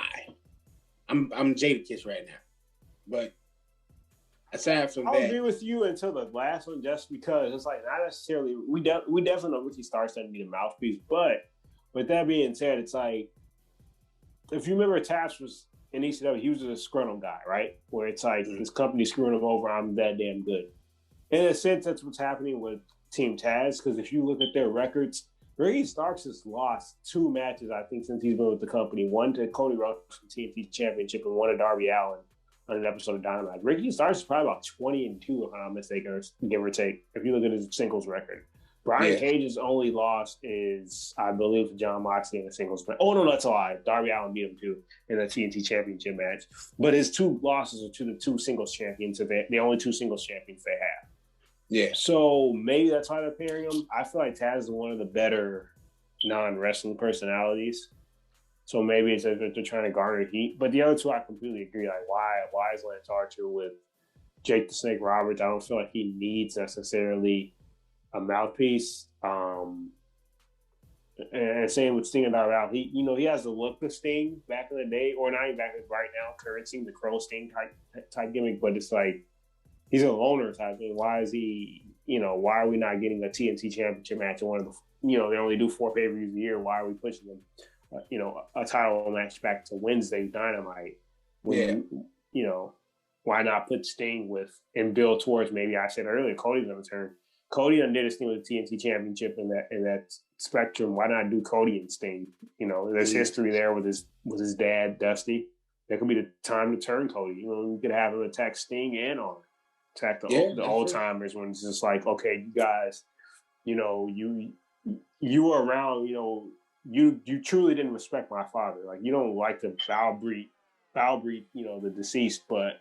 With storylines, but there's a backstory there. His dad and 2 of them, something like that. Yeah, because it's about time for Cody to turn. At this point, you can't do much else with him as a face. So, I agree. I totally agree. That being said, Hikaru Shida is going to defend her AEW Women's Championship against Ryo Mizunami. Joe might be more familiar with the challenger. I'll punt this to him as far as who her background. I hope I'm not misleading anyone. Sorry. I've only watched her in spurts, but when I watch spurts, she's aggressive. She's rough. She's sneaky athletic. That's the best way I can describe her. I think after that challenger that they got, that match challenge they got actually coming up in because it's coming up tomorrow, like 6th Central. It's gonna be really good to watch, but again, she is sneaky aggressive. Sneaky athletic. You're gonna look at her and be like, no. She got the goods. She's rough. She's strong. She's strong as ever. But I think watching, you got to see it for yourself. Because me watching her, I've seen her in spurts, but I don't have enough to be able to be like, oh, she's gonna dominate. I really don't know. This is gonna be a good match. It's gonna be a good match because so sorry for saying her name wrong because I should give her more respect. Hikaru Shida? Yeah, Hikaru Shida she's legit. Like, she's the shit. She's dope. She's amazing. But, I mean, it's going to be a good match because she's going to make it a good match. Like, for example, I'm actually surprised the Britt Baker match versus Nyla Rose was such a good match, but that was actually a really good fucking match. It was. But I'm a fan of Hikaru Shida because she does a lot more with less, considering she really hasn't had to defend her title because there's not really anybody that's eligible to be able to keep up with her gear in the ring and to do as much as she does in the ring because she can do everything. But I think that bless you, baby, that Riho match is actually gonna be a good match. It's gonna be a really good match. I'm excited to see it. But she's gonna win it, so really make it. Yeah, I feel like I'm picking Hikaru Shida too, just because unless the challenger decides to come on with the AEW, I don't really see anyone throwing her right now. She's been the champion for 285 plus days, but with that being said, yeah, I kind of have to go with Shida here, just from the standpoint that I feel like they've been grooming Britt Baker. And maybe this would have been the time to put it on her. I'm a little confused as to why they're not going that route. Not that necessarily the time for a heel champion, but there's not many more left that you put on unless they're. And we're all, some people are speculating. AEW could be throwing us a swerve. They're talking about a Hall of Fame worthy person. But at least we forget the only young woman that's ever been a heavyweight champion in the men's division, right? On a major wrestling program is a young Miss Tessa Blanchard. They're saying Hall of Fame worthy. Maybe they're just throwing for a swerve. I mean, that in itself, considering who's in the wrestling Hall of Fame, whatever. She's foul wrestling dudes. Maybe she's the person that's coming on. We don't know. And maybe that's why they're keeping the title on Sheeta instead of putting it on Britt Baker right now. Tim, who are you picking in this match, though? You mean you don't want Kurt Angle to come and manage the Hollywood Varsity Blondes? Stop that shit, bro. Cut that shit out, bro. Stop right now, bro. You look, Kurt Angle neck too stiff to be out here. Move like that, bro. Stop that. You hurt my feelings, bro. For real. And I don't even mean it as an insult. Kurt Angle's by far, like, you put a Mount Rushmore. How did that hurt your feelings? Like, what are you talking about? Because I don't need to see Kurt Angle no more. And it hurts. Like, it hurts me, like, to actually see this dude. Like, he's a wrestling machine, and that hurts, bro. Like, if you put a Mount Rushmore of wrestling, just pure wrestling, you'd be hard pressed to leave him off of that. If you look at somebody who's watched wrestling from like our generation till now, like some people might leave him off just because they're like they stopped at a certain point. But you'd be hard pressed to say it's not him, like Bret Hart, Chris Benoit, and Shawn Michaels. Like you'd be hard pressed to say it's not those four, or Ric Flair even, or someone. It gets muddy, but it's tough. One of those things where it's like it's tough to say, oh, he's not on there. Kurt Angle's not. The only reason you might not say him just because some of those dudes had a longer run, like Bret Hart and shout out to Daniel Bryan too. He belongs in there too. I don't want to hear nothing. Hurts a natural though. Like he's an Olympic gold medalist, like for wrestling too. So it's a little bit different. And me, I probably would create some controversy with my pick. Well, for starters, I'm going with Hikaru Shida to retain the women's championship. But just to complete this so we can move on to the next match, I would probably have Chris Benoit, Bret Hart, Kurt Angle, and Dean Malenko. That's just me, though. I feel like Dean Malenko, technically, yeah. But I feel like he never was as big as those guys. Yeah, it's not like that. It's like it's something he could. It's like one of those things, nothing that he couldn't do type thing. But I feel like a lot of those dudes incorporate other things into their moves. I feel like Dean Malenko is just flat out mat wrestling type thing. I guess Kurt Angle wasn't necessarily incorporating like flips and stuff, and that doesn't really matter. But it just makes you a little bit more versatile, so to speak. But you can't go wrong with Dean Malenko. A lot of people might put him on there. I'm in the middle. I'm not gonna say like he shouldn't be on there. It's a personal opinion. It's not like you saying, who's somebody that like nobody would like. Oh, they're gonna be like hell no. Perry Saturn. Right. You went with another radical, exactly. Because I'm putting It ain't like you gotta said. Think about it, like, It ain't like you said Alex Wright. I'm saying Dean Malenko. There was our interview. Though. I'm saying him over like Ultimo Dragon. Like I'm saying him over like Chris Jericho. So it's guys that had more of what makes them stars, that were had that technical wrestling background and prowess. But yeah, I think if he's not in that top tier, he's definitely in that second tier. I'm gonna tell you right now, Dean Malenko, in terms of flat out wrestling, he's like Tim Duncan. He's one of great. Like he's one of the best, but like nobody like really talks about him for whatever reason because he's not great flashy. Comparison. Yeah, that's a hell of a comparison, KJ. I like that shit. Yeah. Or to even go like even go like baseball wise, he's like, if people want to like switch sport, I don't even say baseball. I'll say football. He's like LaDainian Tomlinson or something. Yeah, something like that. Yeah, because you respect him in his greatness, but then it gets lost in terms of like, he's great, but you know what I'm saying. But he may not have been as like had the years of been as entertaining or whatever. Because like Dean Malenko, I think what was the most entertaining he did when he the Eddie Guerrero feud in ECW probably like the mid '90s. Well, that was some of his best matches, but I'm saying like entertainment wise, like where was entertainment? I don't know. I know they put him with the Horsemen, but like I don't know if that ain't like entertaining. Didn't he date a man for a little bit? That was some WWE shit though, wasn't it? Yeah. That wasn't like that didn't take place in WCW. I don't know, bro. I really don't know. I'm not sure. I don't know. But next, we got a couple more matches, Nice little tangent right there, if I may say. Yeah, for sure. No, yeah, I agree. No, but with that being said, Big Money Matt Hardy, he's putting it. Lita watching this match like, stop. That's going to open up a whole other can of worms. Matt already got to watch it like, back then they didn't want me. Big Matt, nothing, they all on me. All right, let me stop. Sid, who are you picking against him and Hangman Page here?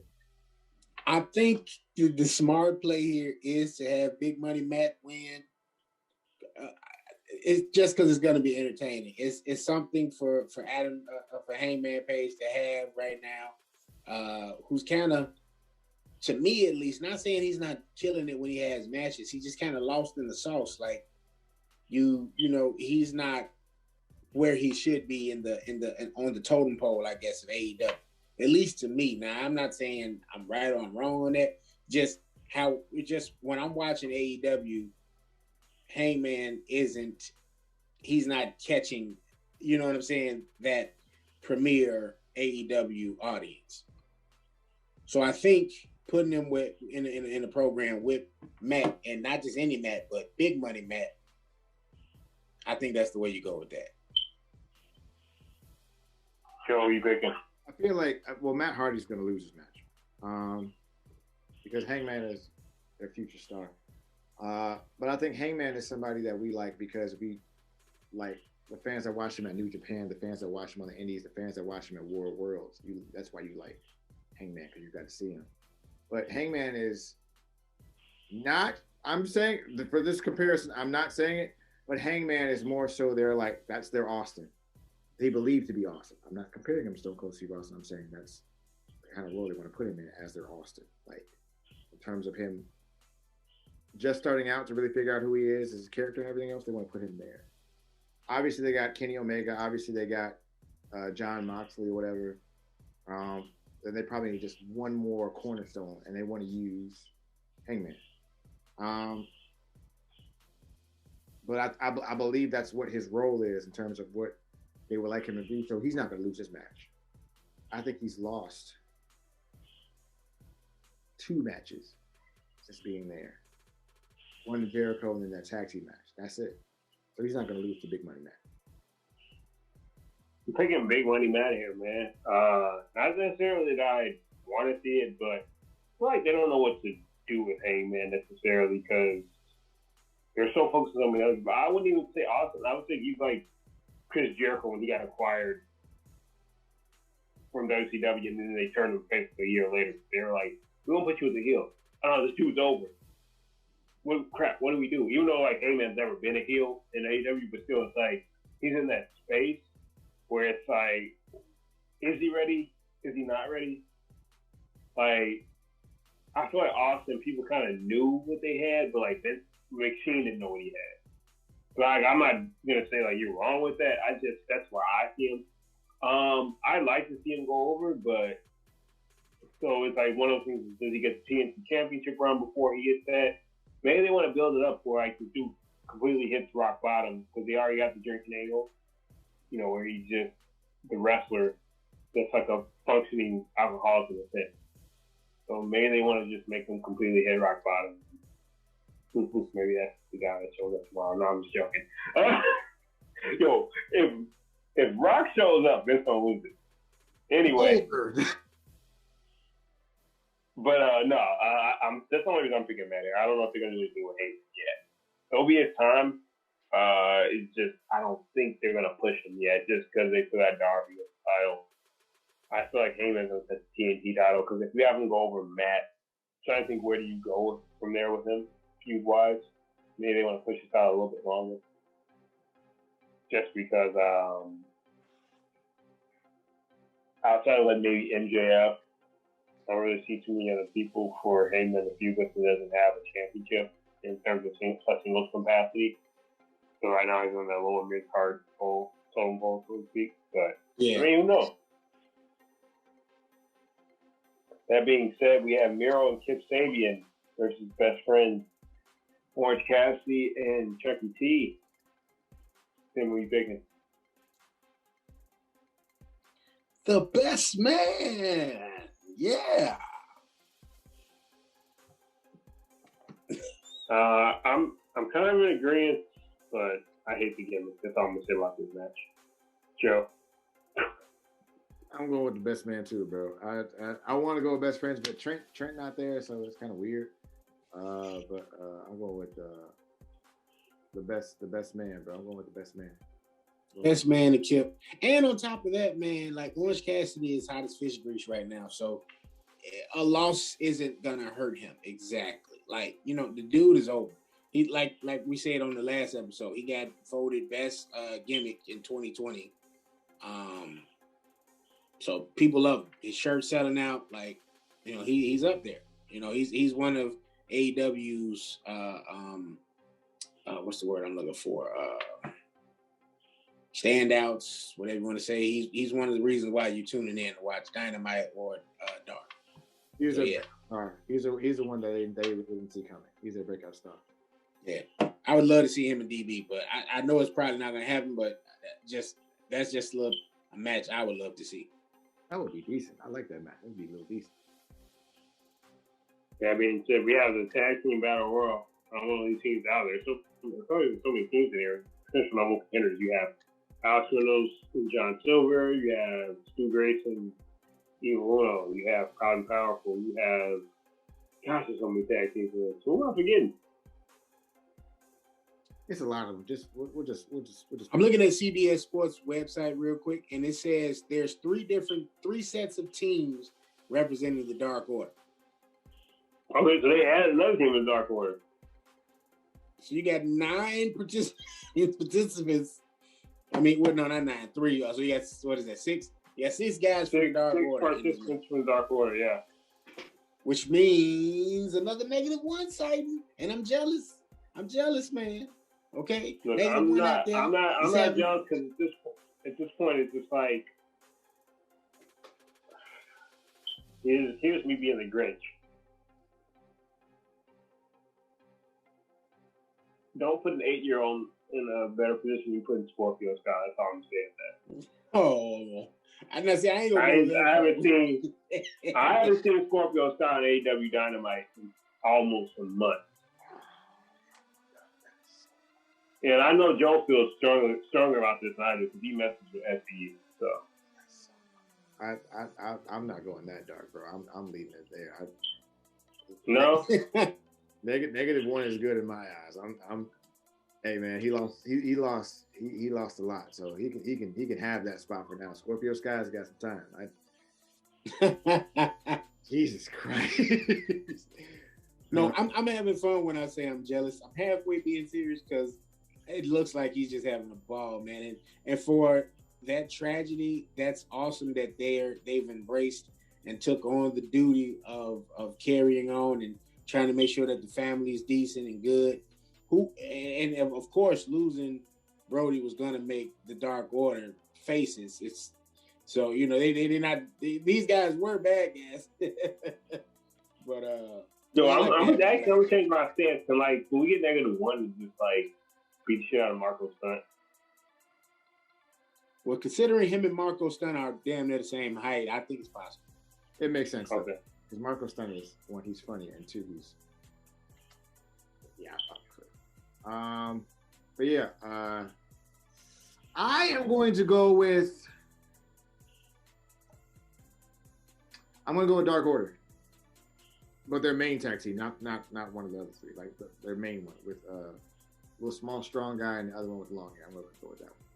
You already want Reynolds and Silver. I was like leaning towards them. I'm going Pac and Phoenix, not just to jump in real quick, KG. I didn't even make a pick in my little diatribe, but yeah.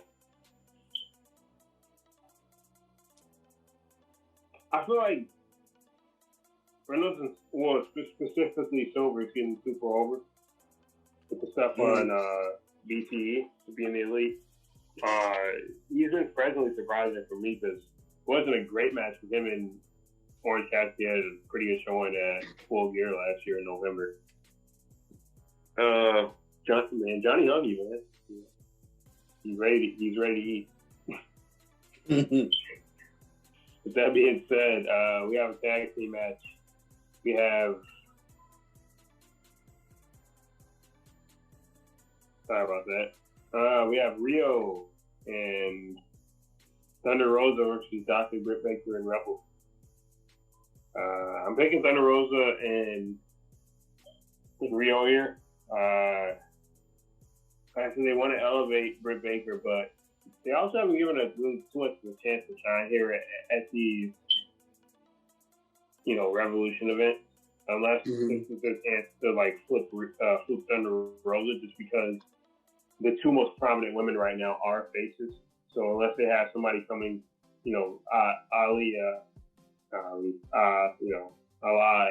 Tessa Blanchard, what do you do here? Do you continue to maybe that kind of that really makes sense to win her return?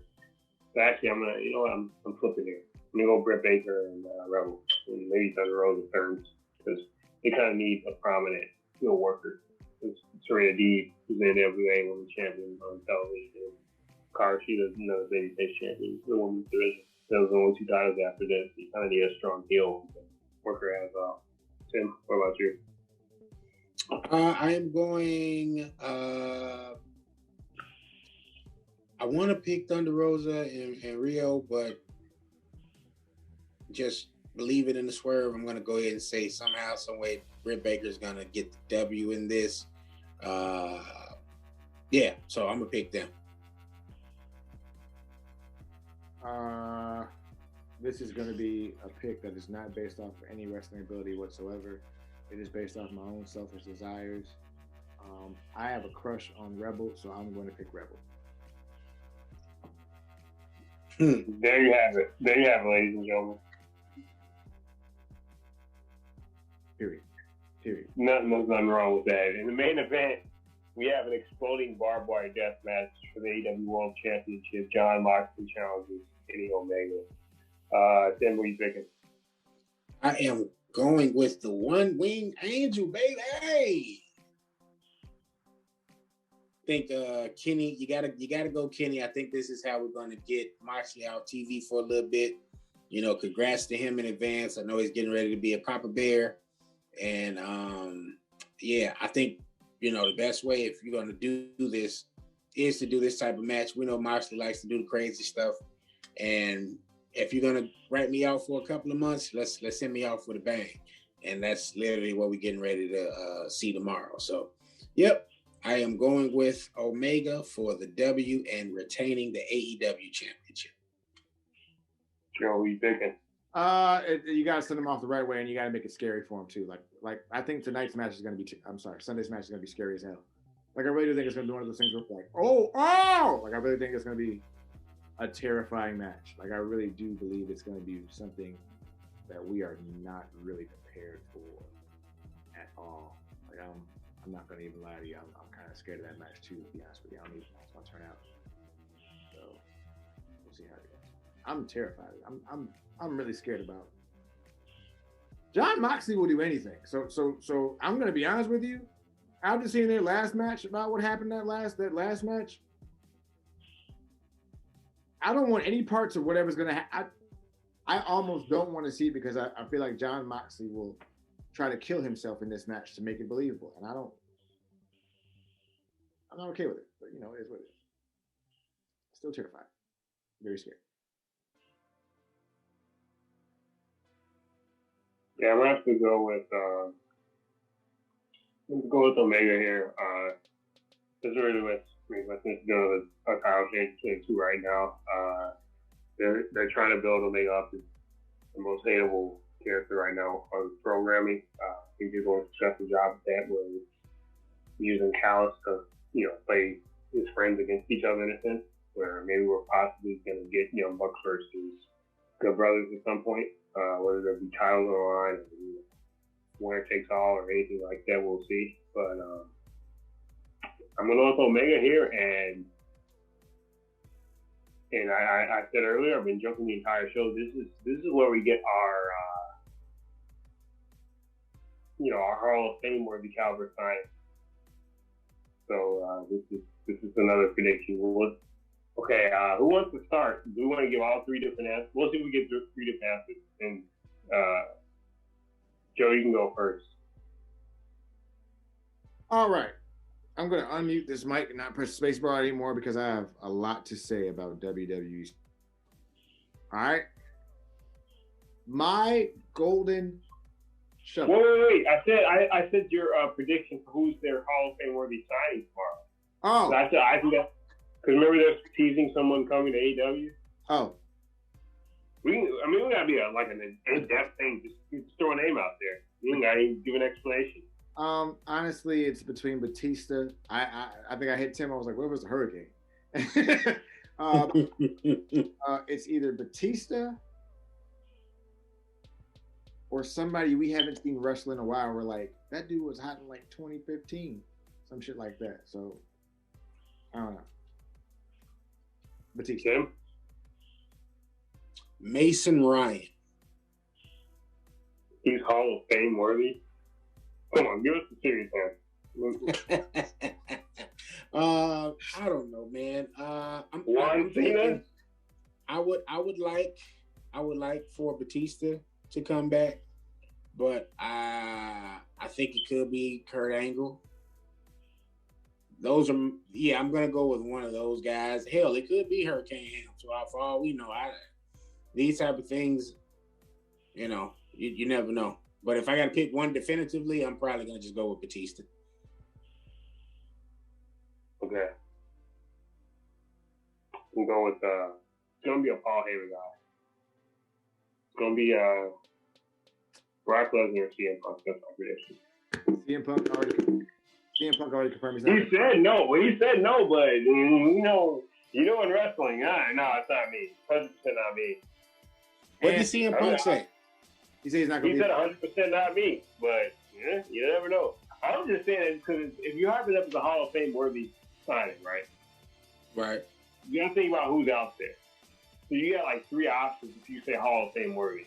You got Brock Lesnar, you got John Cena potentially because he said he's not be at WrestleMania 37. I don't even know his contract at WWE at this point. I don't know what he signed, what his deal was before he transitioned. Because his last full-on feud was against AJ 5 years ago. That whole thing with Miz was 4 years ago when it was the next tag match. But the last time John Cena was full-on full-time was probably between 2014 and 2016. And you got who else is out there that's if indeed it is in fact Hall of Fame worthy? That's what my whole point is. If they're promising a Hall of Fame worthy talent. What if it's Kevin Nash? Well, Kevin's in the Hall of Fame already, technically. So is Batista, but Batista isn't in the Hall of Fame yet. So what if it's somebody? What if it's somebody like? What if it's somebody that's like, he too old to wrestle? What? What if it's literally? Not to sound fucked up, and I'm sorry for this. What if it's somebody like, who the fuck else is it left out there? Mark Calloway, like Chris Masters.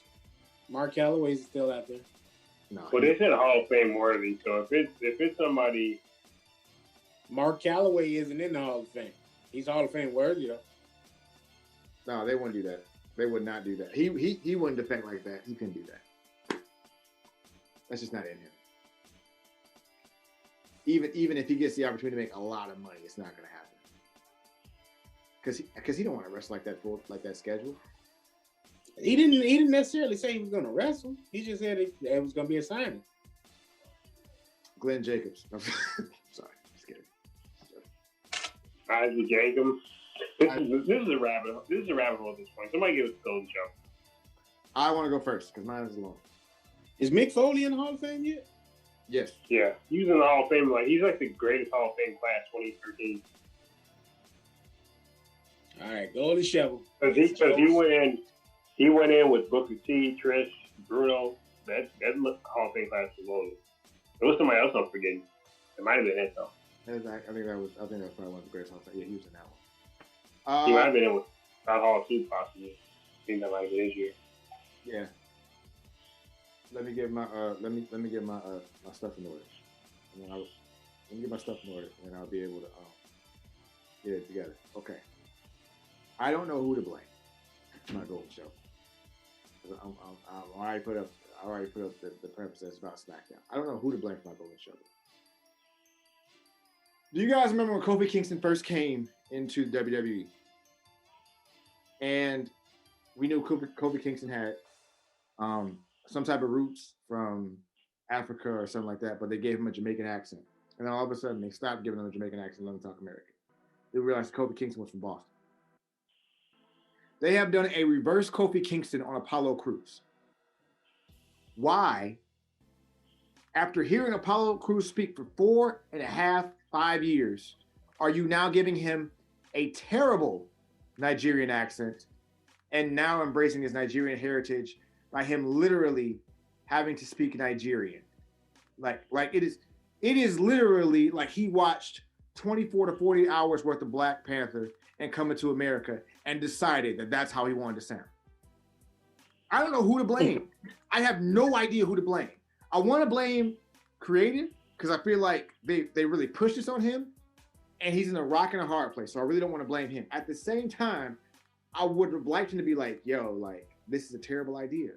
Why are we doing this? But I'm only going to blame, I'm blaming both of them. I'm blaming both of them because he's not believable in that.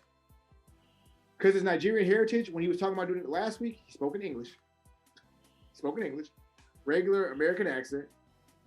And he has a great voice, so he can talk to anyone he wants to talk, and there's no like issues there. My point is this. How believable is that bullshit?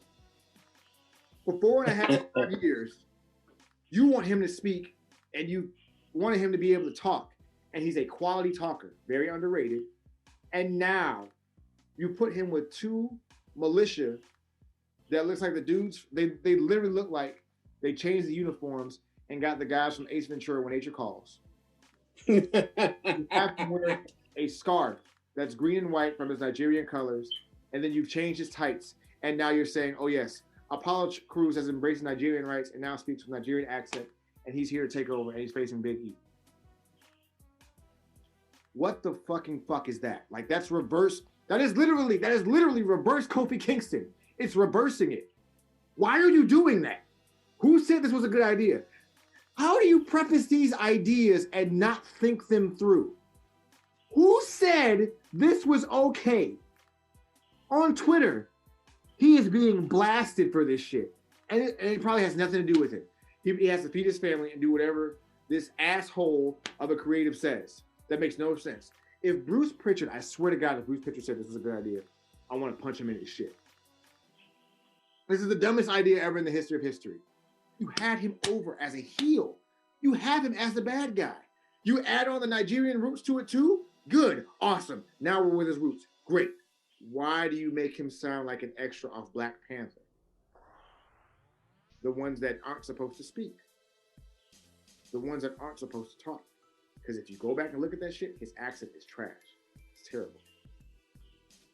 This isn't the fucking 80s, like I said before. This isn't the fucking this isn't the fucking 80s where you just put somebody in a character because it sounds good or whatever and it makes sense to you. This is the dumbest shit in the history of history. If Apollo Crews can get over with this shit, I will personally be at the Machine's feet and kissing his feet, doing everything I can at this point. If this gets over, not his wrestling ability, if his character gets over, I'll kiss his feet. I'll join a kiss his ass club. I don't give a fuck if this shit goes over. But it's not. That's what it hurt. But it's not. Because it's not. Because there's no way in hell someone sat at home and was like, oh man, this just got really interesting. This is one of the best things on TV right now. You know what my highlight of SmackDown was? Watching Apollo Crews basically butcher a Nigerian accent and calling it the real thing. That's fucked up, Machine. Jesus Christ. Let it go, bro. I cannot, and this is going to sound bad, but I can't wait till you're done with WWE. I can't wait till you're done with it. I can't wait till you're done with it altogether. You are a terrible, terrible human being for this shit. Your ego is that fucking big to show me. I'm done, bro. I'm beating myself. I'm pissed off about that shit. It's trash. Yeah.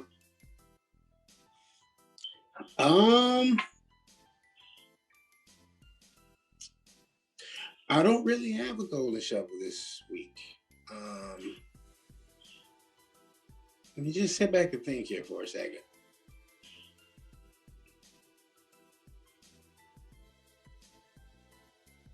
No, this week I won't have one, ladies and gents, but what I will do is kind of expound on what Joe said and the whole lineage thing, telling a wrestler's true background, true ethnicity, if you will. I don't have a problem with that being implemented into his, the presentation of the character on television.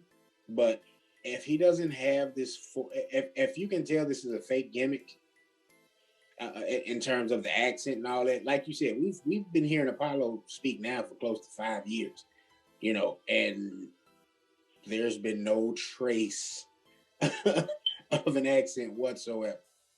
And now all of a sudden he's supposed to be dropping the act and just speaking in his natural native tongue.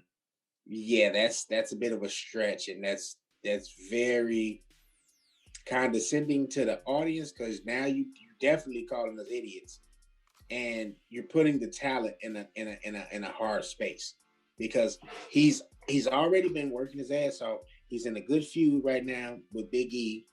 He's in a good spot. But now you add this little bit of BS to the mix. It's unnecessary. It's unnecessary. How is this going to push forward the feud with Big E? How is this going to push forward the agenda to obtain the Intercontinental Championship? What part of this is supposed to be the component that gets Apollo Crews over? That's the part where it is puzzling. It's definitely insulting to him and to the fans. So, yeah, I guess creative on that end. Yeah, SmackDown been getting too many praises, and it was time for him to throw some of his sauce on some of the stuff that's going on SmackDown. So there you go. That's what you got. But yeah, so I guess if I just have to have one, then yeah, whoever came up with that potential gimmick change for Apollo, yeah, y'all need to sit the hell down.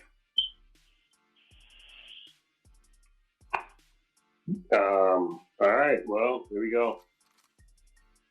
Machine, or whoever's responsible for the whole thing with Charles Flair today, the GOAT, Ric Flair.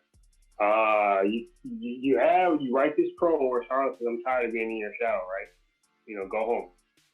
Yet, when Charlotte debuted, people who go back into history and do research, She's so tired of living in her dad's house. She dyes her hair blonde. She keeps wearing robes to the ring. She has a remix theme of her dad's song. She uses his finisher. Oh, but no, she turns it into a bridge, so that's her own. Yeah. Don't insult your fans' intelligence. Don't tell us she's her own person, but keeps her. Don't change her gimmick. That was the time to change who she was, because they're gonna have her cut that promo where I'm tired of this. I'm tired of people saying I don't work hard. All right, so change it up. Don't come out next week and me do the same thing. Sorry, guys. It's just I could talk about her monotone promos where she just raises her voice after occasionally making sure that we're so late, but we could talk about that all day. Like that would be another half hour of the show. I'm the queen. How'd you make her sound like Shrek? look, man. It's and then they acknowledge that she's a 12-time champion, but they never acknowledge Sasha Banks or Bayley's NXT Women's Championship run or Asuka. They never say Asuka's a 3-time world champion. No. But they claim Charlotte a 12-time champion, which means they're acknowledging NXT, but they don't acknowledge NXT for any of the other women. Stop bearing your other women. At this point, it's almost like we are just totally being like, here's some shit. It's actually chocolate. Trust me. I know it smells like shit. I know it looks like shit. I know it has like corn in it, but that's new. Fuck. We know what bullshit when we see it. Like, we're not, listen. You show me one tweet where somebody was like, yes, Apollo Crews is now speaking his Nigerian accent after speaking an American accent for 4 or 5 years. The fuck is this shit about? What the fuck are we doing? And then like they battled constantly on Raw to not turn them when they could have put them with the Herb Business only to turn them on SmackDown. What was the point of that? And when they could have just used the Freebird rule with him, Shelton, and said to the tag titles if they were going to turn them anyway. It's fundamental. Or kept the U.S. title on since they pushed Bobby to the world title. It's fundamental shit. It's fundamental shit. Like, literally. Like, it ain't hard, bro. Listen, we're going to use your Nigerian roots. All we want you to start doing is really being really aggressive with your promos and cheating to win with your Nigerian bodyguards and that spear you brought out, as well as using your scarf to choke people. It's that simple. Someone told this man to change your accent and to sound African or Nigerian. And then to preface that, put on the bodyguards that literally look like it would be cool. It would be fine for me.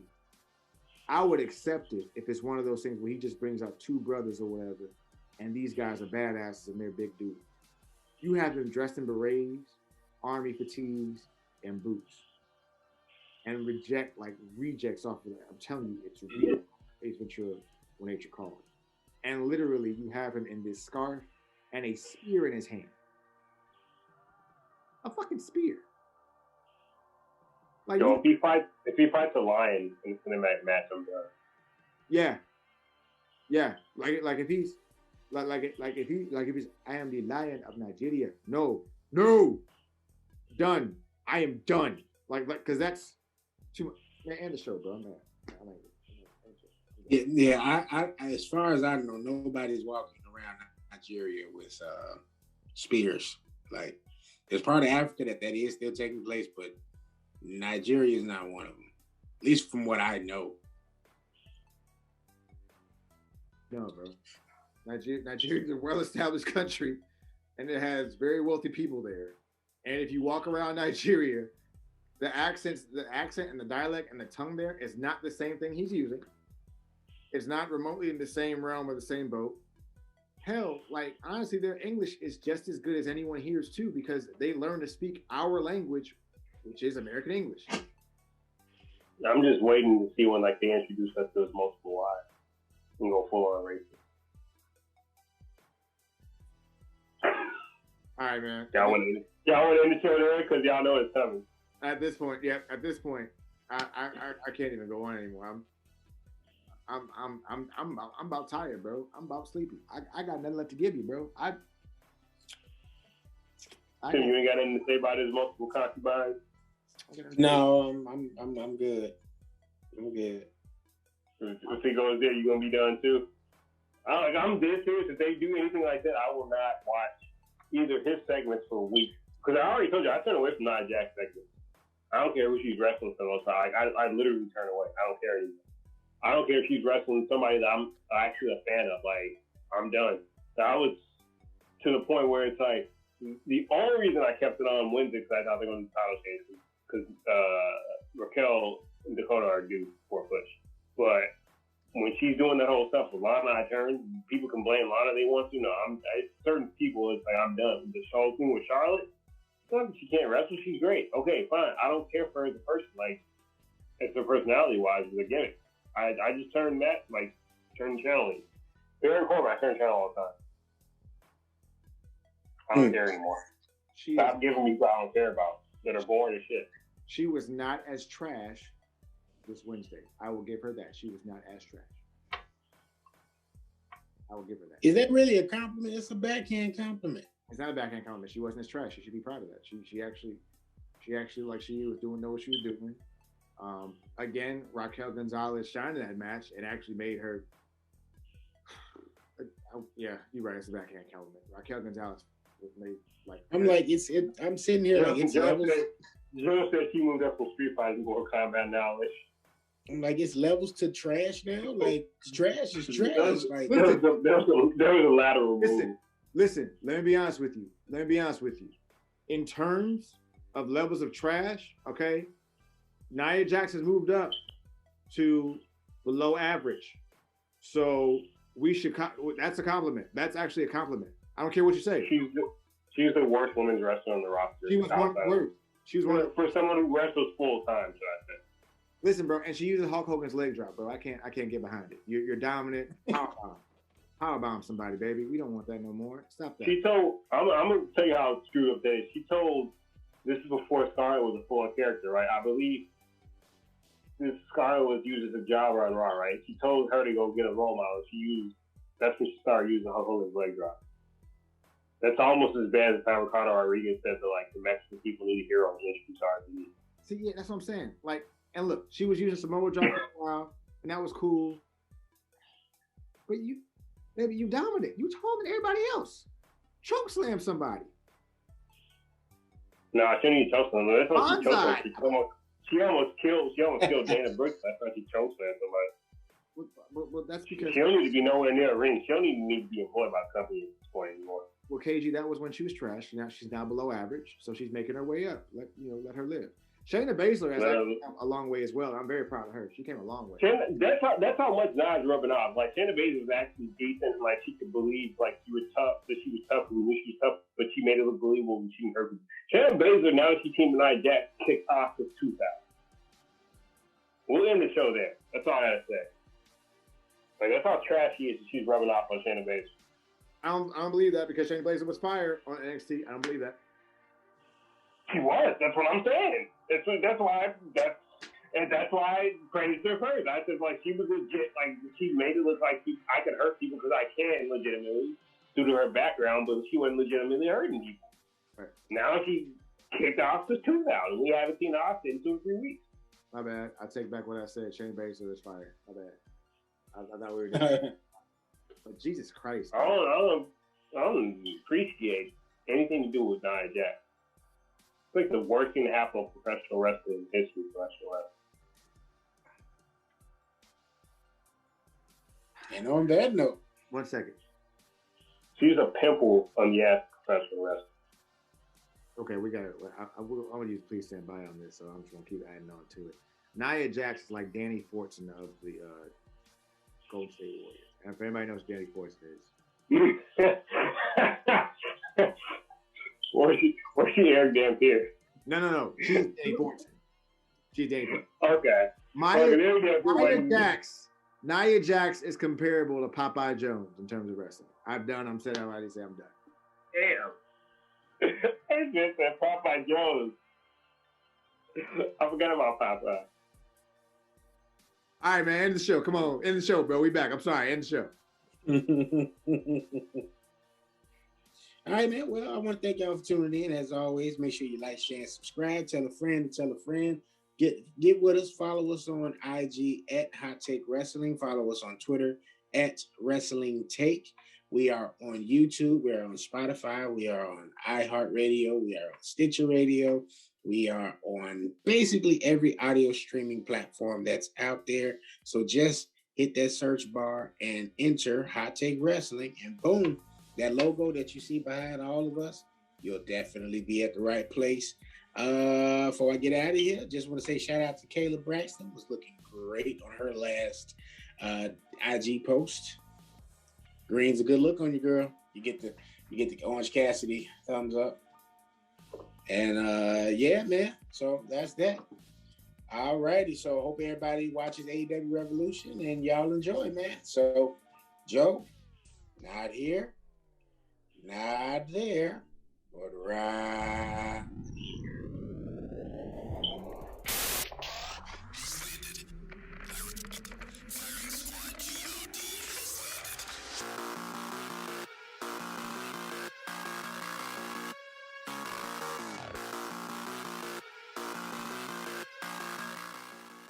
Thanks for listening to the Hot Take Wrestling Podcast.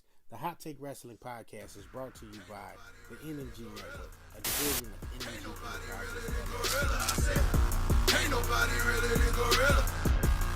Ain't nobody really than Gorilla. Gorilla tactics. Whoa, you know we bout action. Whoa, you know we not lacking. Whoa, matchups not matching. Whoa, jump up on the rope, put my feet up in your face. No, we ain't tapping out, but y'all ain't but this way. Whoa, Gorilla tactics. Ain't nobody really than Gorilla. Gorilla tactics. Ain't nobody really than Gorilla.